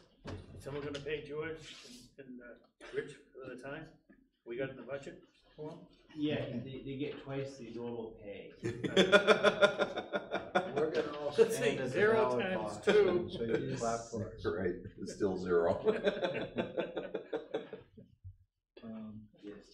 You know, one thing I do like, I mean, it's all, if you go to page 62, we're talking about the exemptions. It lays out different things that don't have to adhere to the clearing standards. But I like the fact that paragraph 1 was put in there. It essentially grandfathers the person who has been routinely cutting back the brush and whatever, growing in the buffer or whatever, if they do it like every other year or something like that. And numerous times, we would get complaints about people going down and whacking this Little sprout growth or whatever. They do it every year or do it every 2 years, but it comes back woody vegetation. And there was never any exemption in there. If you really took it to the limit, you could argue the guy violated the ordinance by cutting it. And as a policy, we essentially said that was, you know, it's done routinely, it's a grandfathered activity, but it was never in there. Don't they do that right along Route 27 coming out of the village? You know, the stream that comes off the foothills there? And going on towards the store, you know. The guy next door, you always cut along in the wetlands down there. You always see that grass there, you know. But he hasn't been cutting it for a while, so it's starting to overgrow. He's getting older. Get the kick out. Paragraph R on page 63 is brand new too. It's revegetation requirements, shoreline stabilization projects,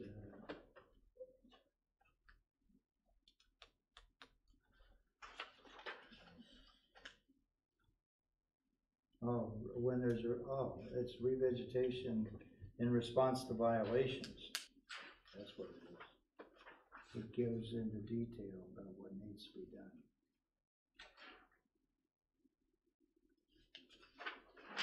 Again, straight from the guidelines. Okay.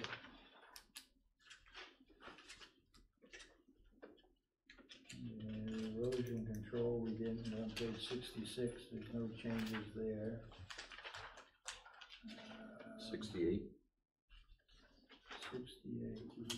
Oh, they've got a waiver here again. Yeah, this one by the code enforcement officer. We can't do it, but he can. Actually, you can't, Sure we- because he doesn't have the same authority as Right, the Board right, of Appeals either. But there may, it's too bad Gary isn't here, because I don't know if he issues any of these, or if he ever has, or, I mean, there's a way to get around it if it's important to do so, but it would require for him to give us some suggestions on language on, real world experience. So should we put a bug in his ear to think about that a little bit? So Nick, would you? Yeah, mind? that or eliminate it, but I think we should discuss it with him. Mhm. Could you just at least let him know, like, to chat about on page 68, paragraph 7, there's something about where a CEO could have to issue a waiver. As we understand it, the CEO would not have legal authority to issue such a waiver. Right, so this paragraph 7, is it in Erosion chapter 1000 guidelines? Or is it just No. in Belgrade? This is in Belgrade, as I understand it. This is, Okay, so that So- language currently exists in our, The waiver language. that exists in our ordinance. Hello. Yep. Almost done. yeah. There's always more to talk about, so. I just had to come pick up an application, so I figured I'd hear the end of it. Sure. So alright, so I'll wait until Gary gets here. I don't understand why it's in there in the first place, so I don't know much about it. And it sounds like it's an error. So that's the reason for the comment that George had. That whole paragraph, number 7? Specifically the part about the The waiver. waiver part exclusively. Okay, I don't understand why it's there I don't understand 7 anyway. I'll wait. Okay. Gary. So we're doing shoreline zoning ordinance. Is that next one? What page? We're on 69. 69.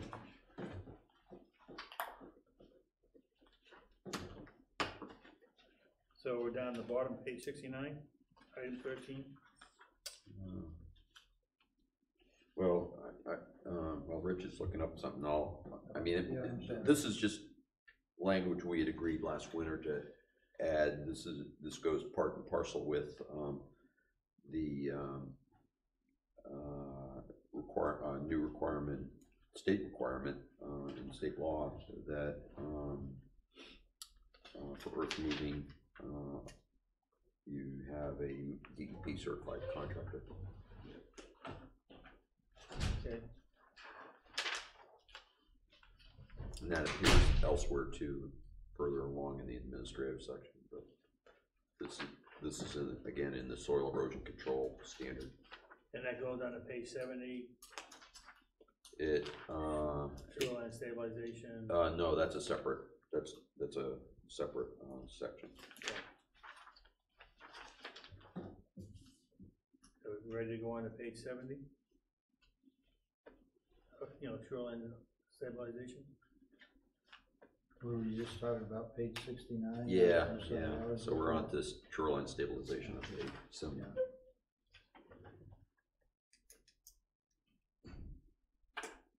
So that was adopted or came right from, they come from the guidelines, or is that our language? I guess It's from the guidelines. Yeah,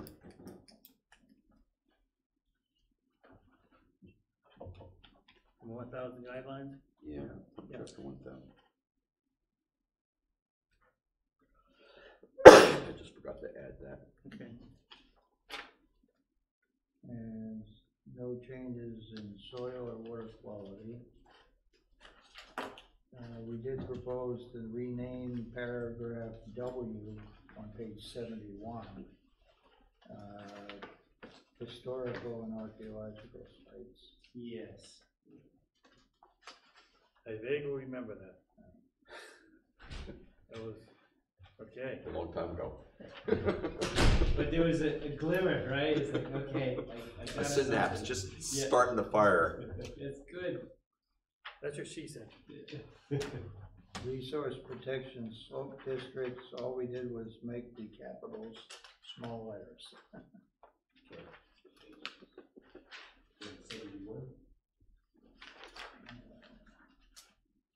And then on the bottom of page 73, under the permit application, I wasn't sure what we ultimately decided, if anything, with regard to notification of abutters. You may recall, we had a discussion of it, we discussed different options, but I don't believe we ever reached a decision. One of the options that I had put forth was to not notify all abutters, but only notify abutters when dealing with larger projects or limited to commercial development or something of that nature, something that would be by its nature generally controversial. I was gonna say, we already require commercial, right? We already required them. Yeah, and this would only apply to those that don't fall under the, so it's like a change of use or something like that. I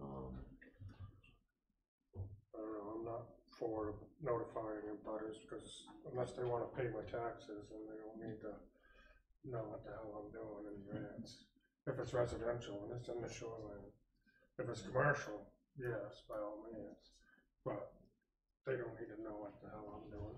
I Unless they agree, pay my taxes. that, the idea of somebody developing a residential camp in the shoreline zone, I wouldn't think we'd want to require them to notify abutters on building a camp. You know, Yeah, I agree with If it's that. commercial, different. yeah, and they're already made for commercial, they already. Yeah, if it fell into the commercial development review ordinance, so, yeah. So I don't think we need it. Yeah, the only reason we teed this up was because, or I teed this up was because, if you may recall, we had people in here asking for it. Yeah, well, they wanna make it just like New Jersey, and it's not New Jersey, it's Belgrade, Maine. Yeah, and I think additionally, the select board, it's their responsibility, you know, they know the ordinances, and they're cognizant of, you know, what he can do and he can't do.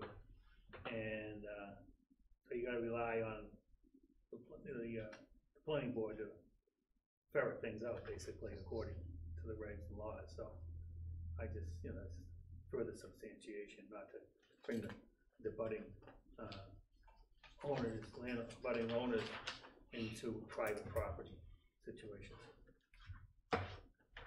So, That, you know, that are not So non-commercial. where was that again on page? 73, it's nothing more than a comment, there's no language or anything like that, it was just a note so that we discussed it, since we hadn't voted on it previously. right. So are we thinking then that, that regular activity in the shoreline zone for private residences would need, is not a need to notify abutters, is that correct? Correct. I know that's what you're thinking. You said that too, George, you noted that people have asked for it. Rich, I didn't hear exactly what you said. Pardon me? For this topic, what did you say? I couldn't Oh, hear exactly. I just said I don't think it's, the idea of, requiring Notification. residential to notify abutters, I think that's probably going too far. Yeah.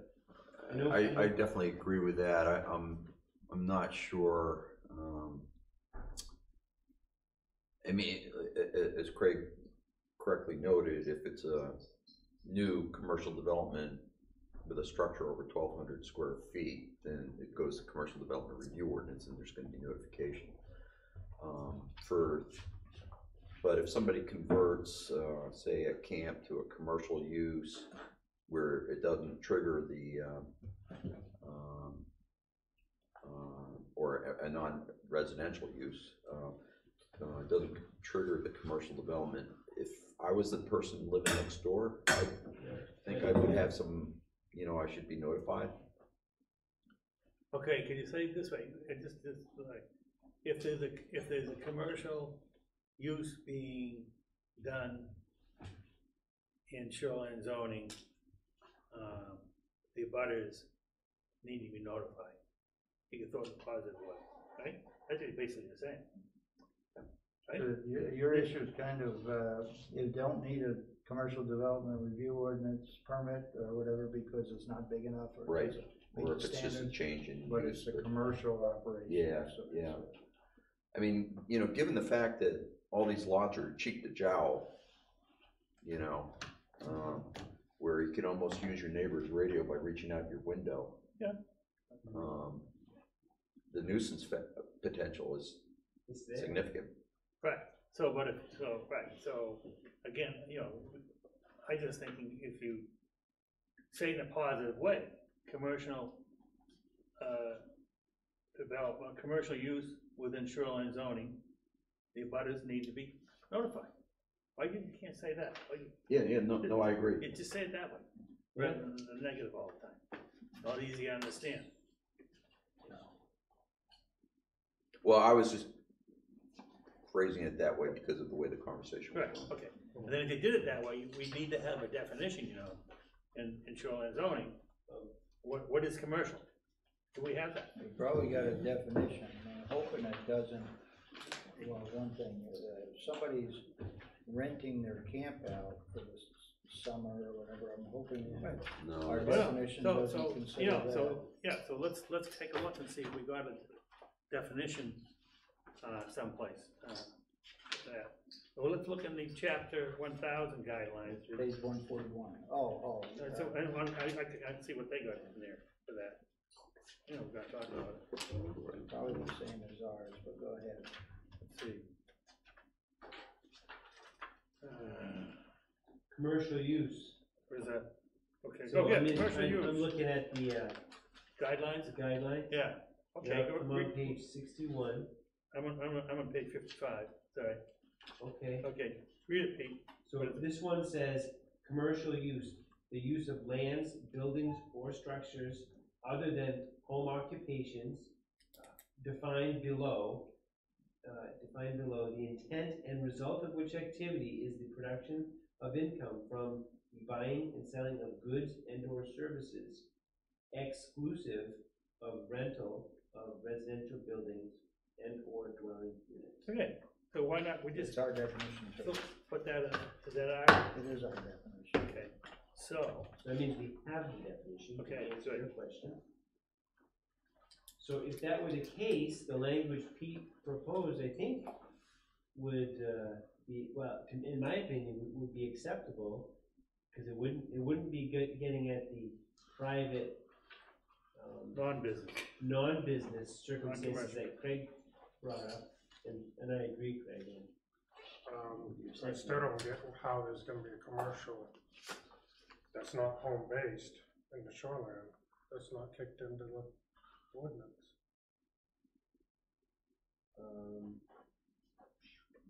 New, because this is for new construction, correct? Change of use, So if it's home-based,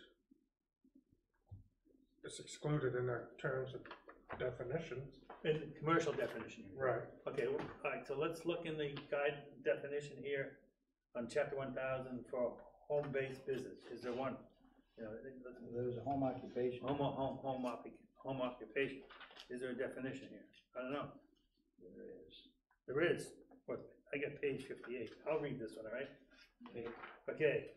an occupation or profession which is customarily conducted on or in a residential structure or property, and which is, one, clearly incidental to and compatible with the residential use of the property and surrounding residential uses, and two, which employs no more than 2 people other than family members residing in the home.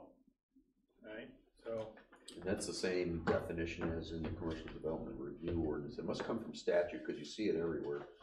I think they probably plucked it out of here, because I don't think it's a statutory definition, Okay. but, it is the same as what we've got in our current ordinance as well. So to answer Craig's question, would there be something that would fit, this condition that we're talking about a commercial activity potentially taking place in the shoreline zone that somehow would not otherwise trip the commercial development review ordinance? I think that's what Craig's getting at. Am I saying that right? Well, it would have to be either the development of something new, completely new, or the change of the use of, say, a residential camp, individual's camp, to a commercial use, and it would have to be less than 1,200 square feet in terms of the structure. That would be one example. So I'm trying to think, say I had a camp in the shoreline zone, and I want to now have a daycare. Right. A change of use, and say it's a small camp. Right. So I wouldn't be proposing any construction. It already exists, but it's a change of use, and say it's under the 12.5, or whatever. 12,000. 12,000 even? Okay. 1,200. Excuse me. Yeah, 1,200. So say it's under 1,200. So change of use would trigger something. At least we have to come before the planning board, if I'm not mistaken, for commercial review. Only if it was over 1,200 square feet. In So the if it's- shoreline zone? Anytime. It doesn't matter where it is, anywhere in town of Belgrade. So let's say it doesn't. Yeah. And it clearly isn't a home occupation.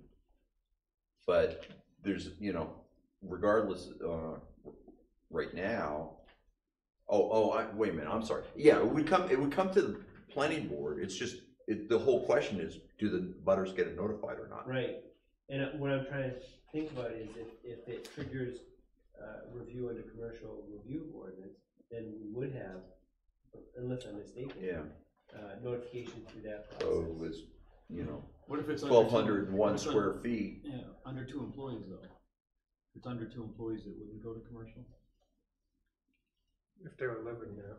It's under 2 Yeah, employees. But if you got a daycare center, you can't argue that that's, part and parcel of your residence, What if you got a commercially licensed daycare center. What if you cut hair? Same. I would not consider that a home occupation. Not a home occupation. I mean, it's a retail basic Home service. occupation, cutting hair, that's a home occupation. Really? You think so? I don't.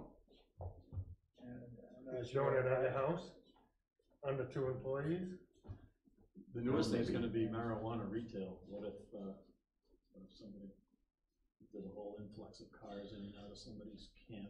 I mean, in one sense, the definition of home occupation is irrelevant because there's so many businesses in this town that violate that, but it doesn't matter because there's nothing to regulate them. Right. They don't trigger commercial development review, which is the only other alternative. So if there's something that's going on that doesn't trigger commercial ordinance review, then I would think we would want to have a comment like what you said in the shoreline zoning ordinance to account for a method to notify abutters if there's a change of use.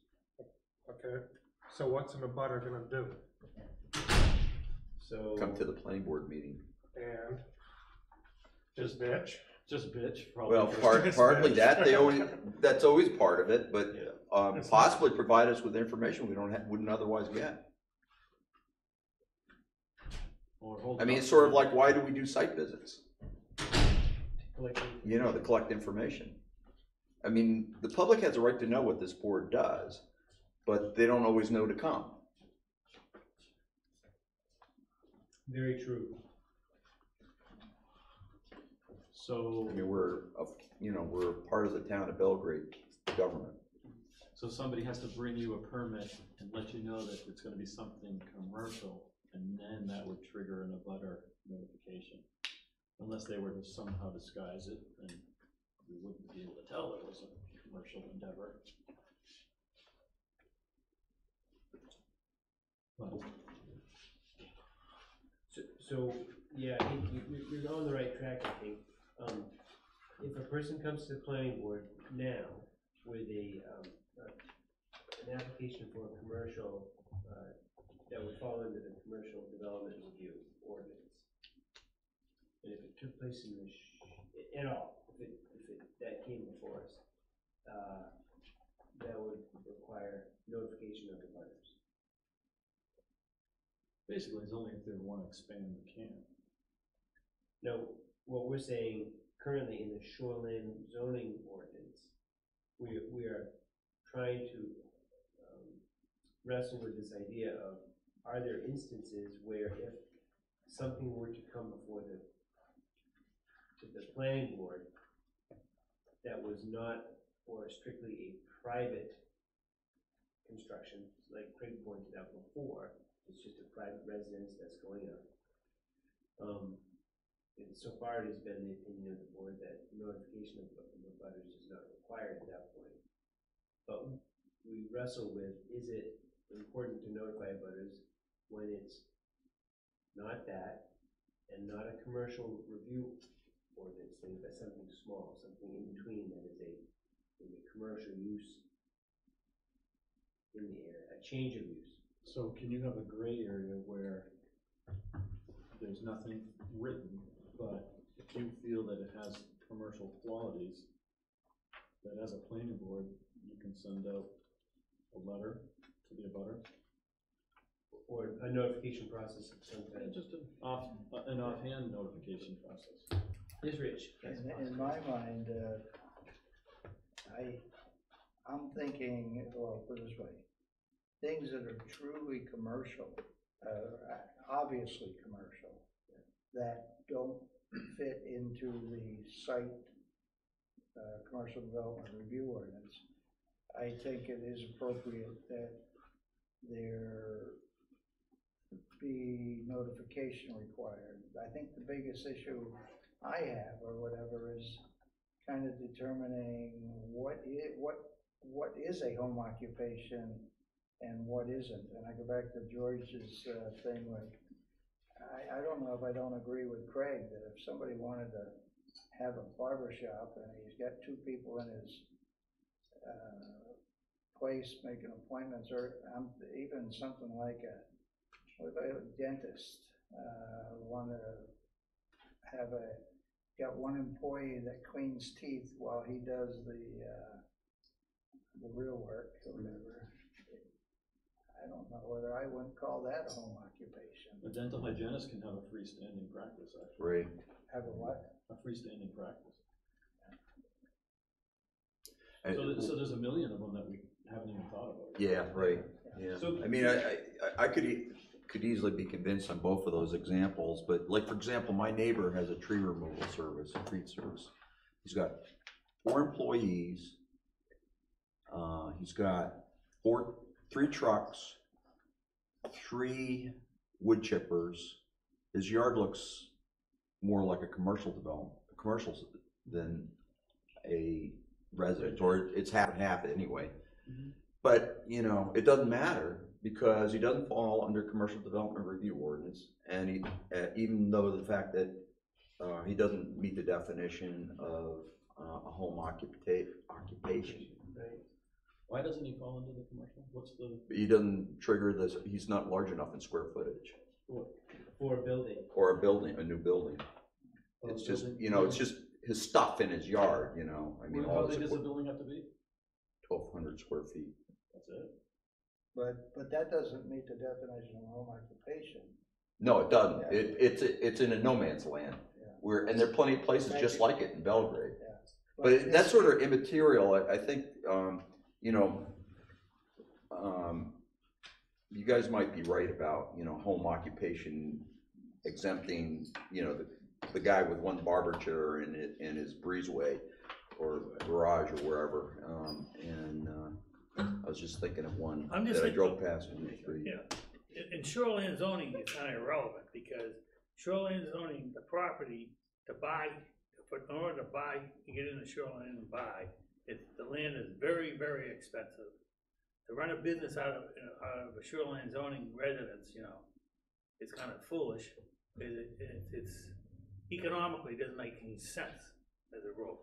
Because you gotta buy the property, or you rent it, you gotta pay high rent, you know, you're just not gonna do it. Unless it's marijuana retail. Well, okay, well, right. But, you know, still, there's economics involved in that process too, because you got a lot more people out there growing, you know, marijuana, so supply increases, you know, the demand's pretty much the same, so the price goes down, so, you know, I mean, so, it's, from a realistic perspective, I don't think we have to worry about the shoreline zoning. That's the bottom line. Peter, may I suggest, we clearly don't have a consensus on this, and given the hour and all that we have yet to get through, let's just skip this and move on. Okay. So, that's a good idea. Because the clock's ticking on us, and Yeah, And my thought would be to just keep it a gray area where you can notify abutters if you choose as a planning board to notify. well, we can't be arbitrary about it, though. Can't, yeah. It is 9:04.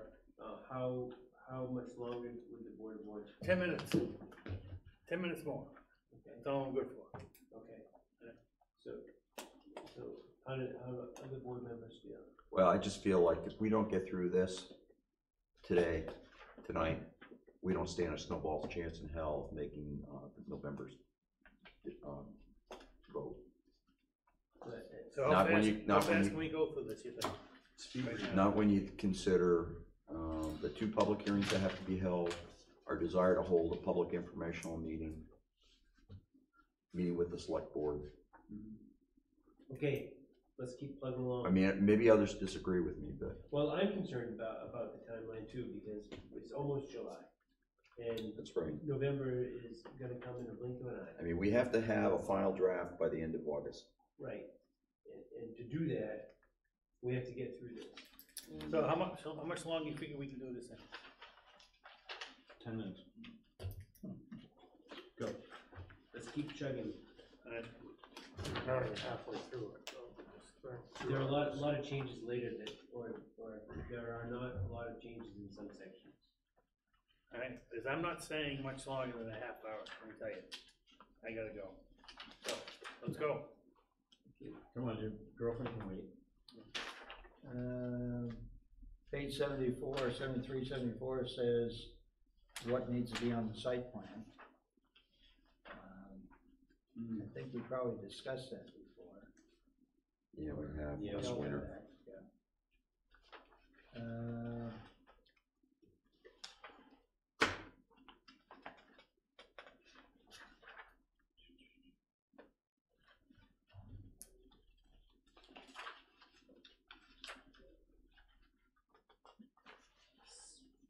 Does 75 come from guidelines on page 75 about the, No, I think that's that language that we talked about earlier.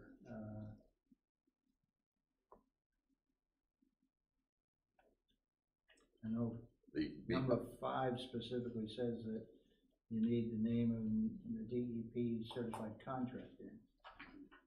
And the language above that was what we decided upon last winter. right? The 5 was also decided last winter. We voted on.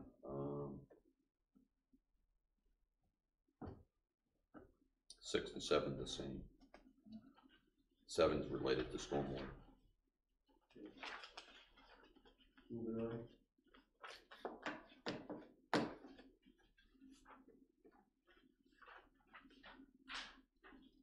Special exceptions, I guess. Yeah, page 77, this comes straight from the guidelines.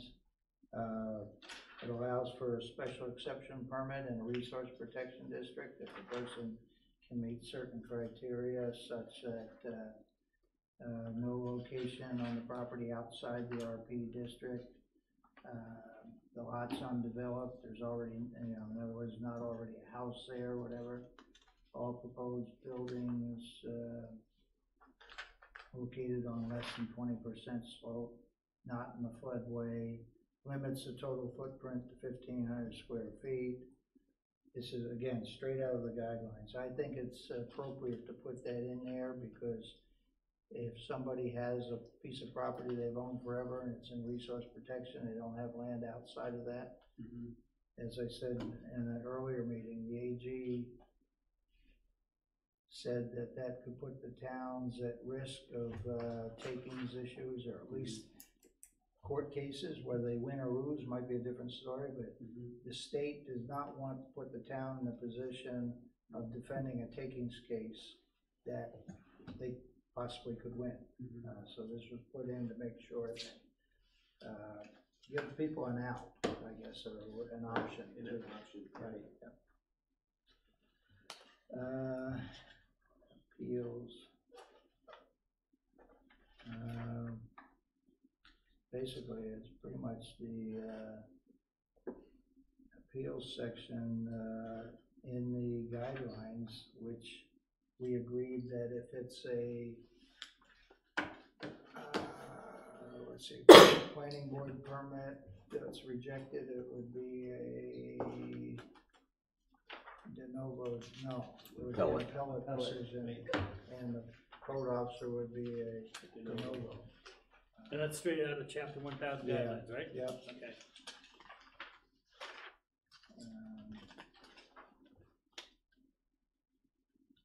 So essentially, our appeals section pretty much mimics the guidelines. Enforcement, page 89, we eliminated the bicentennial report that Gary used to have to file with the deed. That was eliminated in the guidelines, so again, that's consistent with the guidelines. So on the pellet thing, in chapter 1000, says whether an administrative appeal is decided on an appellate basis or a de novo basis, or whether an enforcement decision is appellable to the Board of Appeals, shall be the decision of the municipality through its specific ordinance language. The department is not mandating one alternative over the other. If a municipality chooses to appeals procedure different than the section 16H, it is recommended that assistance be sought on legal counsel. Sorry, now I remember that. Adoptive language is legally signed. So that's just an explanatory note that for our benefit, basically, but not part of the. I'm not really sold on the appellate thing, but.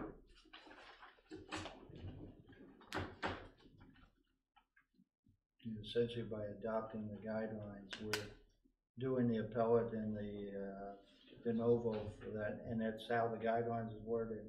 But they put that note in the back says you don't have to do it that way if you don't. Right. I can't remember, Craig, if you was here on the day that we discussed that or not. Yeah. That was when he was in here. Yeah, Yeah, Warren. before. Yep. Yep. We're on definitions now, I guess. Yep.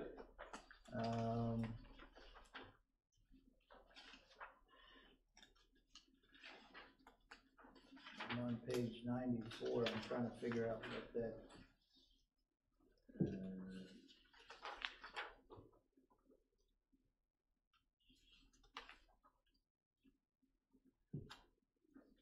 It talks about two scale drawings for a complete application. I think George must have put that in there. To What page is it? page 80, Bottom of 94. page 94. Yeah, that was actually something we decided last, well, we decided in the application requirements, in the administrative section, this, and I happen to catch that the fact that it should be added to the complete application definition as well. Alright, so what you're adding in is this existing, applications for additions or alterations of existing structures shall include to scale detailed drawings showing the side views of the existing and proposed structure. Alright, so by doing the side view, you're capturing what, the height? Why are we doing the side views? The photographs, you mean? Photographs? I don't know, what are we talking about, photographs? One thing, the side view gives you Oh, the height, height yeah. and also. Alright, so what about photographs? What are we talking No, about? I was confused, never mind. So the applicant comes in and they're gonna have to show how high the building is. So they want a picture, you want a pictorial of the building. Do you want the windows in there or what? We don't care about the windows. Okay, I'm just asking. Yeah, we Alright. care about the height, the square footage. Okay. Cause it will show the change. In my opinion, that's what this does. It Yeah. shows the change, cause what was permitted before is only to date. Okay, what I'm getting at, I don't want to have these applicants think they would come in here with an engineering design, like some of the applicants have come in here, spending a lot of money, showing beautiful, drawings and blueprints and whatever of the change. So I want them to feel comfortable, they can come in without spending all that money.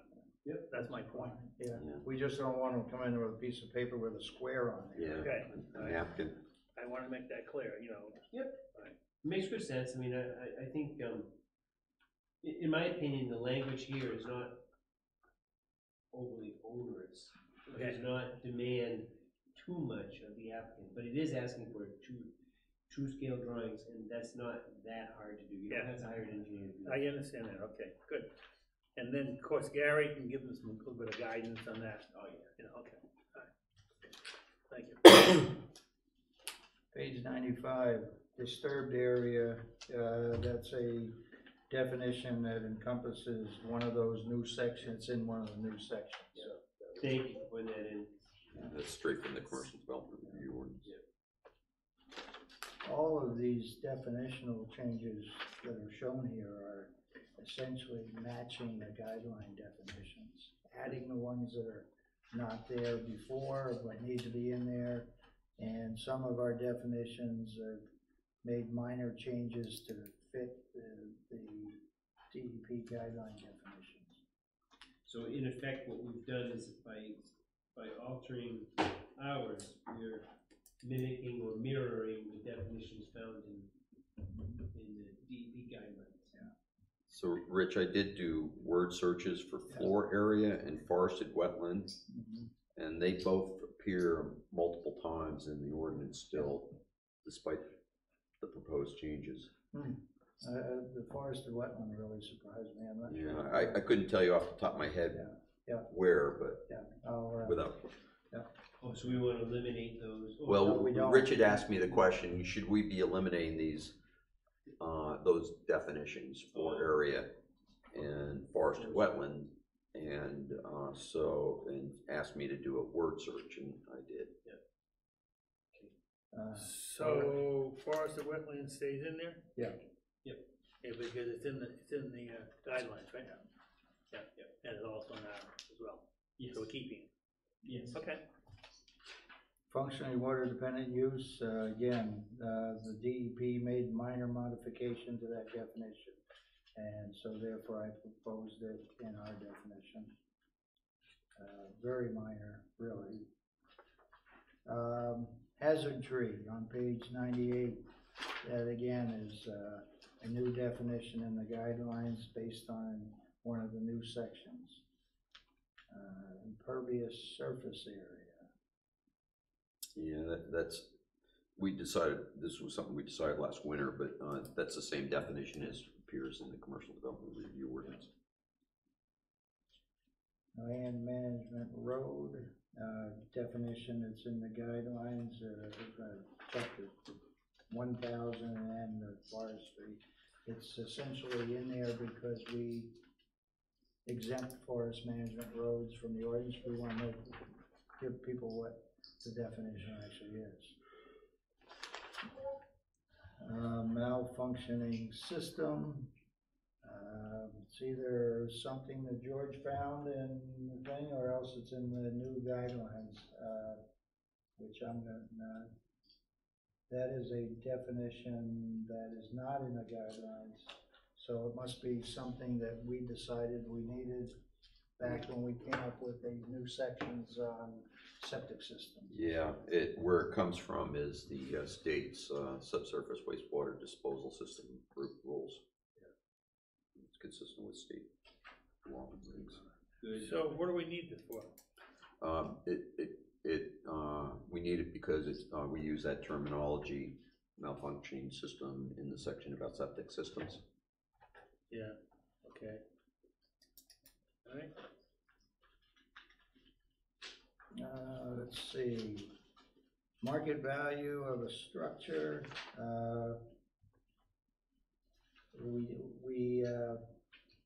The definition used to say property, and we're not talking about a property when we're using this definition. We're talking about a structure.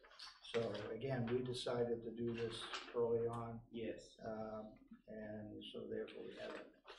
Page 102, non-conforming condition. That's a new definition in the DEP guidelines based on some of the new language that we've added to the ordinance. Non-conforming structure, we've got to deal with footprint now, so footprint is in there. Mm-hmm. Non-native invasive species of vegetation. Again, that's new in the guidelines and new here in a new section.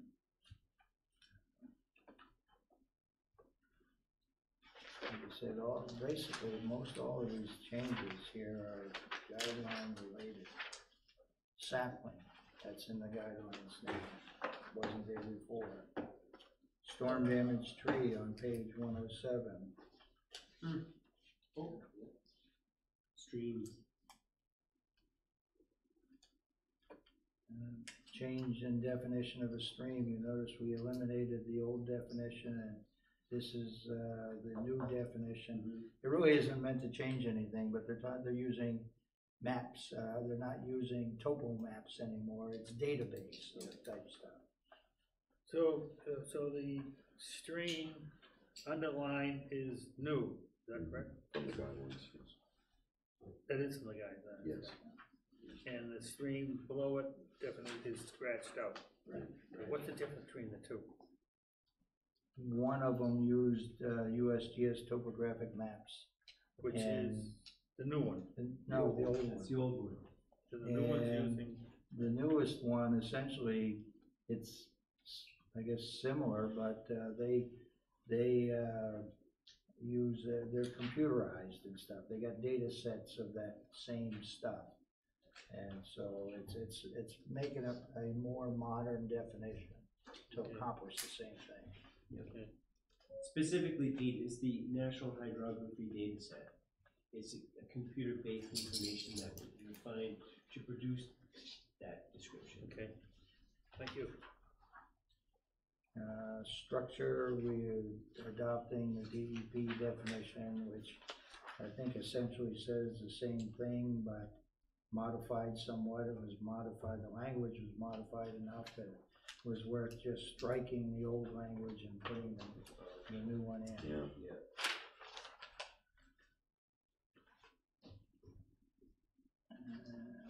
Tree, we have a definite tree now. That, again, is new to the guidelines. Volume of the structure on page 109 down to the bottom. We don't deal with volume anymore. There's no need to include that definition. Well, the streams and woody vegetation. Oh, again, making it clear we want 2 scale drawings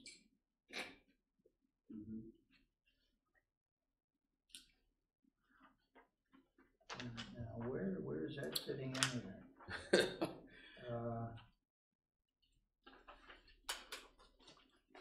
Where's what? What's the question? I'm wondering if do we have some I think we part got, of the thing run? Is it repeating pages or something? yeah, I think we got redundant pages, don't we? Yeah. It seems like this is back to almost like application. Yeah, we're back into appeals as we go along. I think from there, that should be the end of the. Yeah, that's the end of the 110 should ordinance. end it. Yeah, cause Yeah. that's all duplication. Yeah. Yeah. Yes, Oh, yeah. and we- row 111 on away.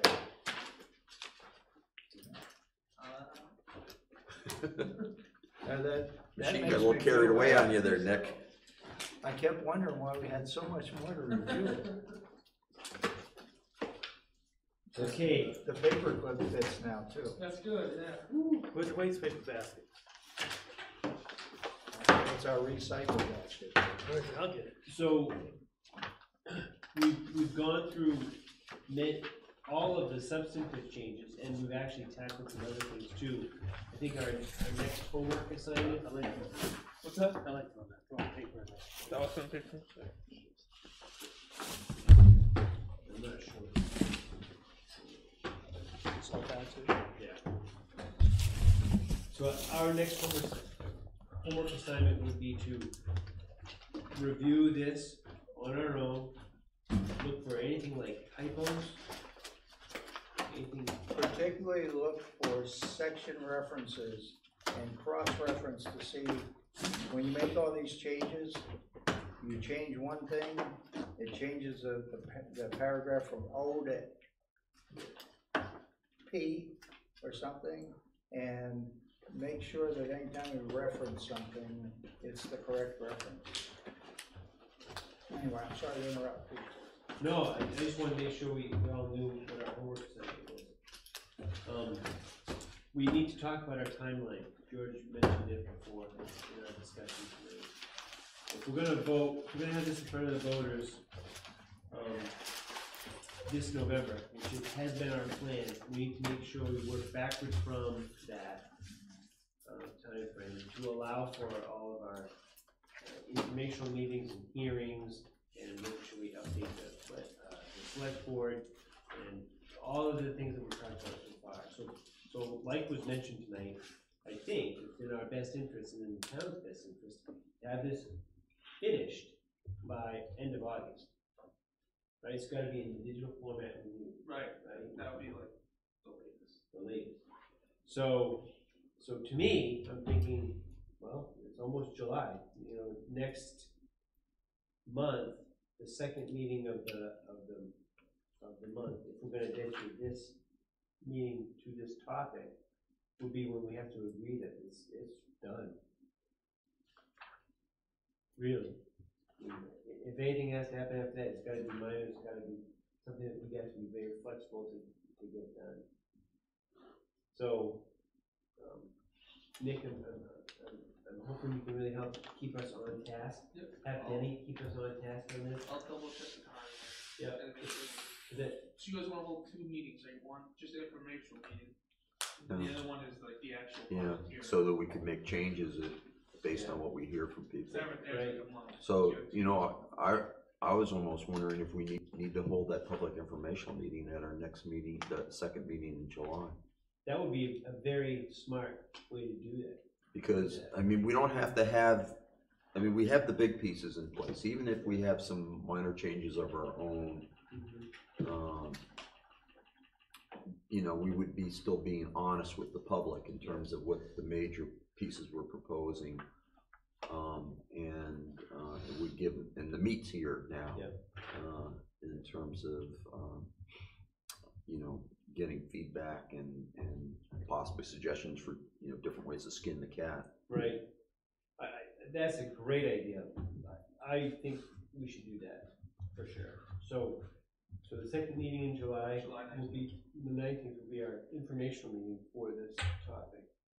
Then we want to build it into our timeline so that following that, any edits, whatever has to happen, are able to get accomplished as a result of that meeting, and then go forward in our path for, hearings and then eventually getting it. In addition to, for the public informational meeting, which frankly I think is more valuable than the public hearing, because the public hearing, by that time, it's all, you know, it's all over but the crying. Right. I think there's some interested parties that we need to make sure that we invite specifically, like BRCA, for example, or Seven Lakes, whatever they are now. Right. The Appeals Board, of course, Select Board. Business board? Yeah, I was gonna say the Belgrade Lakes Regional Business Group. I guess it would be two, let's see, it would be the Belgrade Lakes Association, Mezzalonsky Lake Association, and the Salmon. All the lake associations. Yeah, all the lake associations. Yeah, makes sense. I don't know how much overlap there is with Friends of Belgrade Lakes Village, other than, you know, Diane Oliver, rather. And then the realtors are gonna be real important, particularly with regard to a number of things, but the septic, wastewater stuff. And also I might add, I wanna make sure, two major employees here in town are invited, Hammond, Lavera, and Tukey. Good point. So do we have, can we call an extra meeting after the public hearing, or public informational meeting? Can we, I mean, what do you guys wanna do to make sure we get it done in the time frame if we need it? Come in on a Tuesday of 1 week or something to double up on a meeting, or? I see what you're saying. So, because if needed, just Have an extra meeting. House cleaning, yeah, they say. Well, and particularly if something, you may recall with the commercial development review ordinance, there were a couple of somewhat substantive changes that we had to make based on, to respond to comments we received. that's So a great play it idea. by ear after the public informational meeting, and if there's gonna be a lot of extra work, potentially. Yep. I'm open to the idea, for sure, and I think it's a great idea. It does demand more of us, and all that, but I'm willing to do it, if you all are. The 19th is the second meeting. It's the second meeting, that's when you want, and that's the one you want to have the public information. So then there's another one, there's another Thursday after that, right? Correct, the 26th. So just maybe pencil it in. How does that sound? Yep. In case, if it's needed, Yeah. that we reserve the 26th to have another meeting specifically for house cleaning, cleanup, whatever the case may be, to really wrap this thing up so we know that we are good to go. Because then we're gonna be moving into the hearings, which, as George mentioned, is all over but declining at that point. But we wanna make sure we receive the input from people at the informational meeting. So notifications out to all. Yep. Thank you. Newspapers, all over town, Great. and all of those people you guys for. Super. On the side. That'd be good. Hey, Rich. Peter, regarding the assessment of the moderate value wetlands, I got a note from Keel the Keel? other day. Oh, what did he say? They're working on it now. They're Oh. actually in the process. It's You know, been that's- dry. Which is related to the map, and that's, I mean, fixing, when we get the results back from Keel, it shouldn't be much of an issue to say, take them out or keep them in or Right. whatever. And then hopefully the Sewell company or whoever we're getting to do the final version will be able to produce one for us, because we can't go anywhere without a map. Right. Right, and we need that, that time to allow us to get the information back from Keel and Company, and then get it to Sewell so that they can make the revisions based on that information, so that it can be part of what we bring to the voters, so. There's only about 4 wetland complexes that they've got to look at. Yeah. The other ones were either all under 10 acres or, that's really what it is. Good point. Can I just ask, Yep. why did we change the setback from a right-of-way or a public road from 25 feet to 35 feet? That's a good question. We talked about that tonight too. As a matter of fact. So we changed it from the edge of the right of way to the edge of the road to make it easier for the homeowner to figure out where to measure from.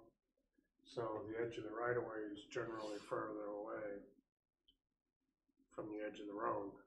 So it pretty much is a wash, Okay. because the edge of the road is pretty easy to determine. Yep. And sometimes the right of ways are hard to figure out. Except for my little tiny right-of-way on my lot, it's a little gravel strip, so. Is it a public right of way? No, it's just a right-of-way for me and my neighbors, but it exists on my lot. Are you gonna build new? So, I was thinking about having room for a garage, but I don't know if that extra 10 feet will affect me or not. It probably will.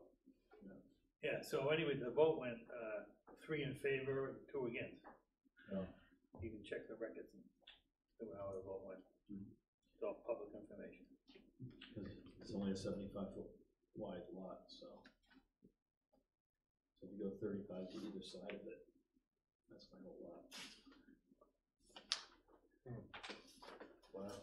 And is there anybody beyond you? So I'm thinking about moving it to the edge of the lot, which could help. I still have a 10-foot setback. Right.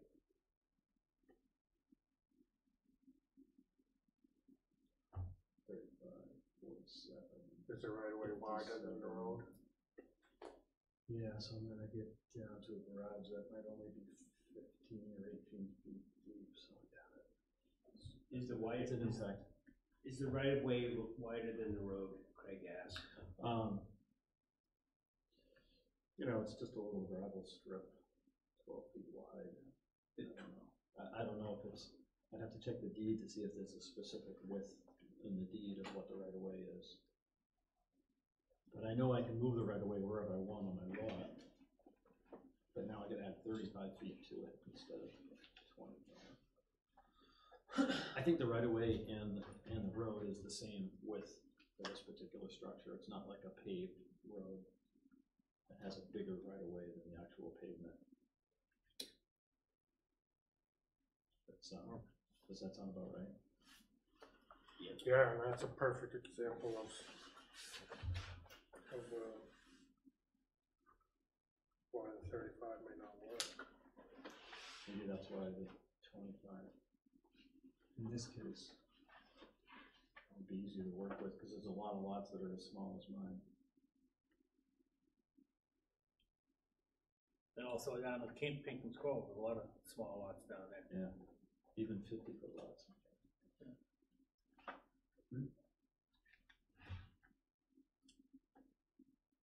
Maybe we'll have to change it. Revisit, Yeah.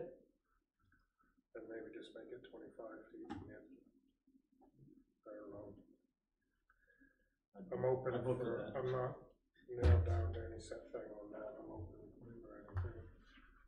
If it was just done for convenience of measuring, then I'd go back to the 25. If it's a wash, because I think in my case it's not a wash.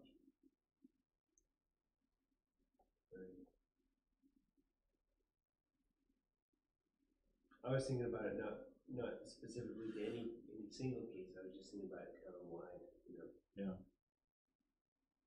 That was my- So everybody that has a road on their lot that feeds their neighbors, that impacts them, I happen to be one of those guys. Right.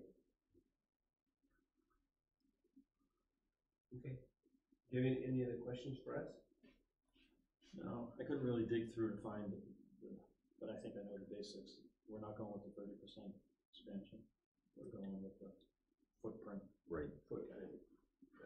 Basically the same numbers that we've had, same heights, same footprint, 1,000, 1,500. But we're doing away with the volume Doing restriction. away with the volume. Yeah. Yeah, the only thing I noticed was that right away change.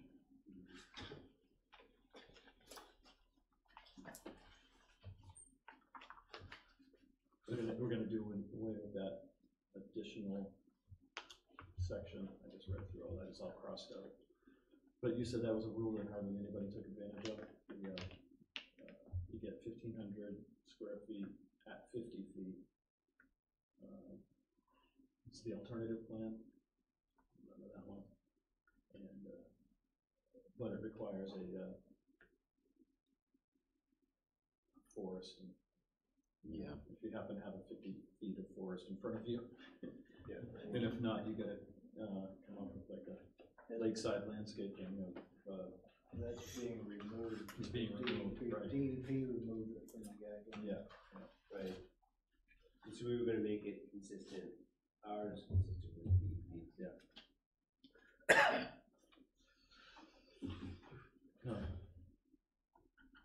So, and I'm also trapped by wires, so. Or like overhead power lines or something? Yeah, so I got a transformer that feeds 8 camps. So I have to camp with the road and the transformer, and the wires are at 95 feet off the water, and I gotta stay 15 feet in front of them, because I think the setback on a wire is 15 feet. So the back of my camp can only push to 80 feet, and it's a 30-foot camp, so I can get, so that 50-foot rule might fit me for an expansion. Unless I can get some sort of variance from the planning board to expand my camp at 50 to 80 feet zone. So, I don't know, do you guys look at special circumstances and Well, it'd actually go to the Board of Appeals. Right, Board of Appeals? right. Yeah. Would, Would it be worth asking the fire department whether, I keep going, in my mind, going back to setback from a road and wondering how or why, I don't think Dick Bourne provided any real understanding or whatever as to why it was there. And I do agree that there should be a setback from a road, but I don't know why it was picked the number, or what, at one point I'd heard from somebody that was related to fire protection or something. sure, let's ask. Do you mind if we just go to Nick and say, Nick, could you just ask the Fire chief? fire department? Yeah. To in particular weigh in on the reasoning behind any particular setback from a road relative to height.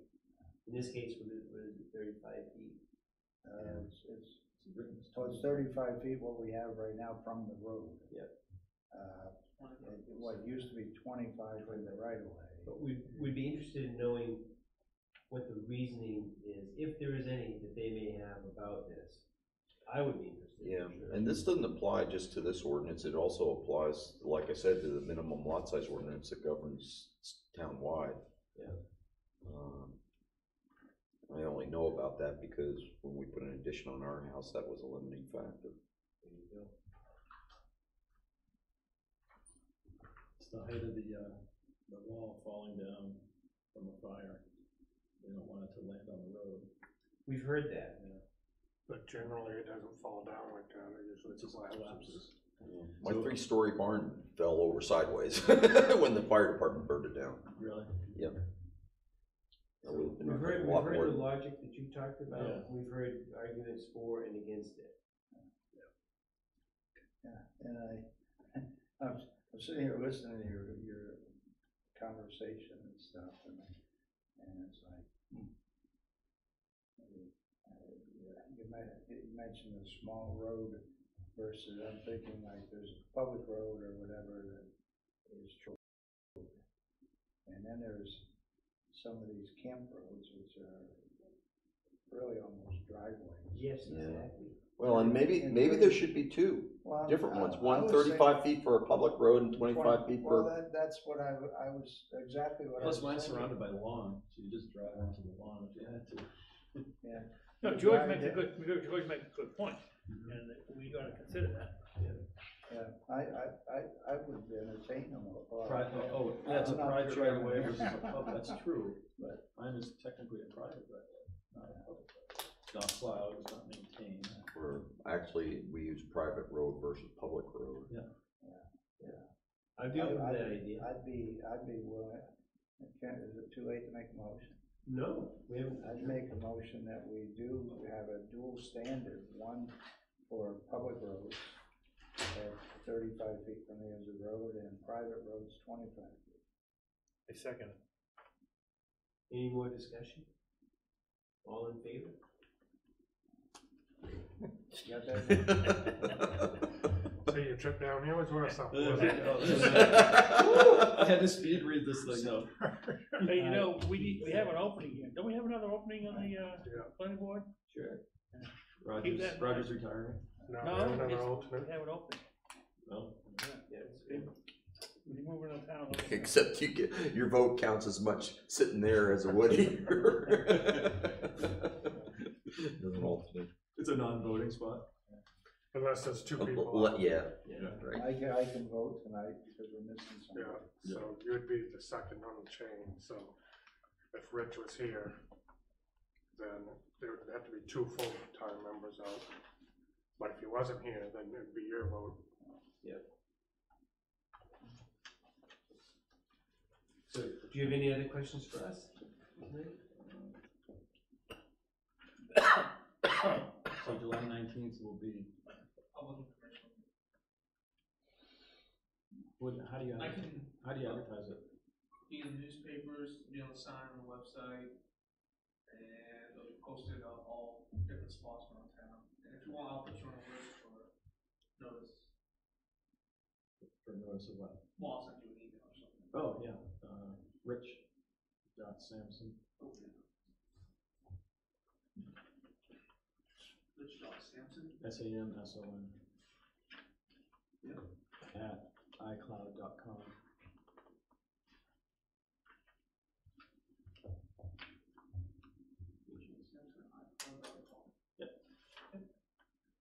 Thank you. Yes, Rich? One last thing for me, either George or Nick can show you my ignorance in word processing or whatever. Can somebody check to see if right of way is still used in the ordinance? It's in our definitions, but now that we're using road, we may have eliminated the need to have a right of way definition. So if Yeah, somebody can- word search for right of way to see if it occurs. What about a walking path right away? Well, walking paths are allowed. Right? Wasn't there a walking path? Are you saying? There's still the use of the word right away, right? True. For people, like my neighbor has a 15-foot walking path through her lot, which drives her crazy.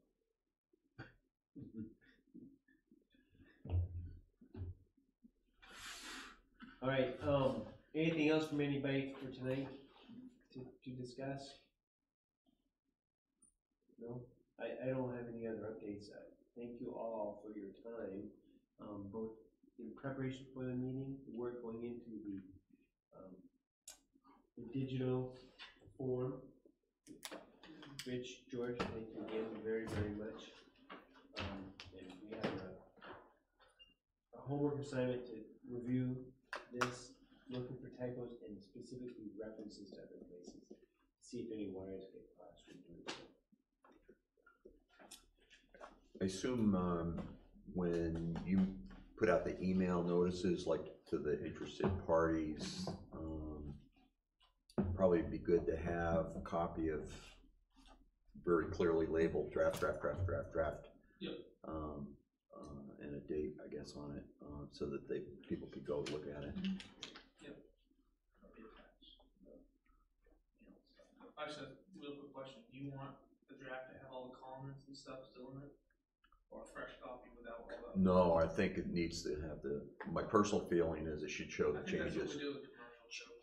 Changes for sure. Yeah, I mean, there's no way, well, in my opinion, there's no way I'd wanna present something to the public without showing the change.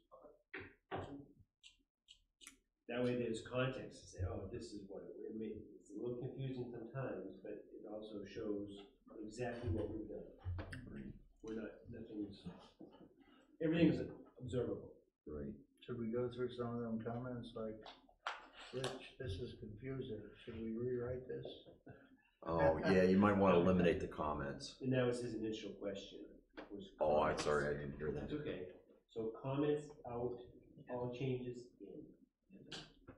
Yeah, no, the comments were just for our benefit. What's our meeting in 2 weeks, is that permitting? Permitting. Do you have a big list? Ben Morrison, that's it right now. That's a commercial review. So if I drew up a sketch, could I bring a permit idea to you guys next 2 weeks? Maybe talk to Gary first. Yeah. Gary Forrest. Do you have the applications here? What's that? Do you have the applications here? Yeah. All right, I'll grab one from you. I'll take Gary first. And so Gary needs to be here, or? I don't know if he needs to be here, but I was just talking to him before, that's what Gary before it goes on the agenda. Oh, so he's gonna like rubber stamp it before it comes to you guys? Yep. And it also gives you a chance to screen it with Problems. right? Yeah. You get to sort of look at things and say, oh, what do we need to do with this, and what does this mean? Okay. It's not terribly complicated, but Right. that's your opportunity. But basically footprint, height, boundaries, all important structures on the lot, et cetera. Certified contractor number. Do you have a contractor ahead of time? If it's not, we're gonna have a condition on it saying that it's gonna have to be for any construction. This is the way it has worked in the past. Yeah. That's an indicator. Gotcha. It would be fair to say going forward. Is that mostly for the earthwork? Yeah. Or? It's Yeah. just for the earthwork. Oh, okay. Just for the earthwork. Gotcha. The other thing that we will need, although it isn't always clear on the application, is the percentage of the lot that's vegetated versus unvegetated, or unvegetated, the percent unvegetated. And why does that make a difference? There's a standard that can't be more than 20%. Oh, you're right. You mean, not unvegetated, but impermeable. It's actually unvegetated. I thought grass was permeable. Well, that's vegetated. That's vegetated. Oh, okay. Yeah, All right. we're talking about driveways, Okay, gotcha. parking areas. I'm with you. Walkways. I'm with you. I know that rule, okay. So like that includes the gravel right-of-way road on my lot, Right. Patios, and that kind of stuff. roof lines, yeah, Buildings. gotcha.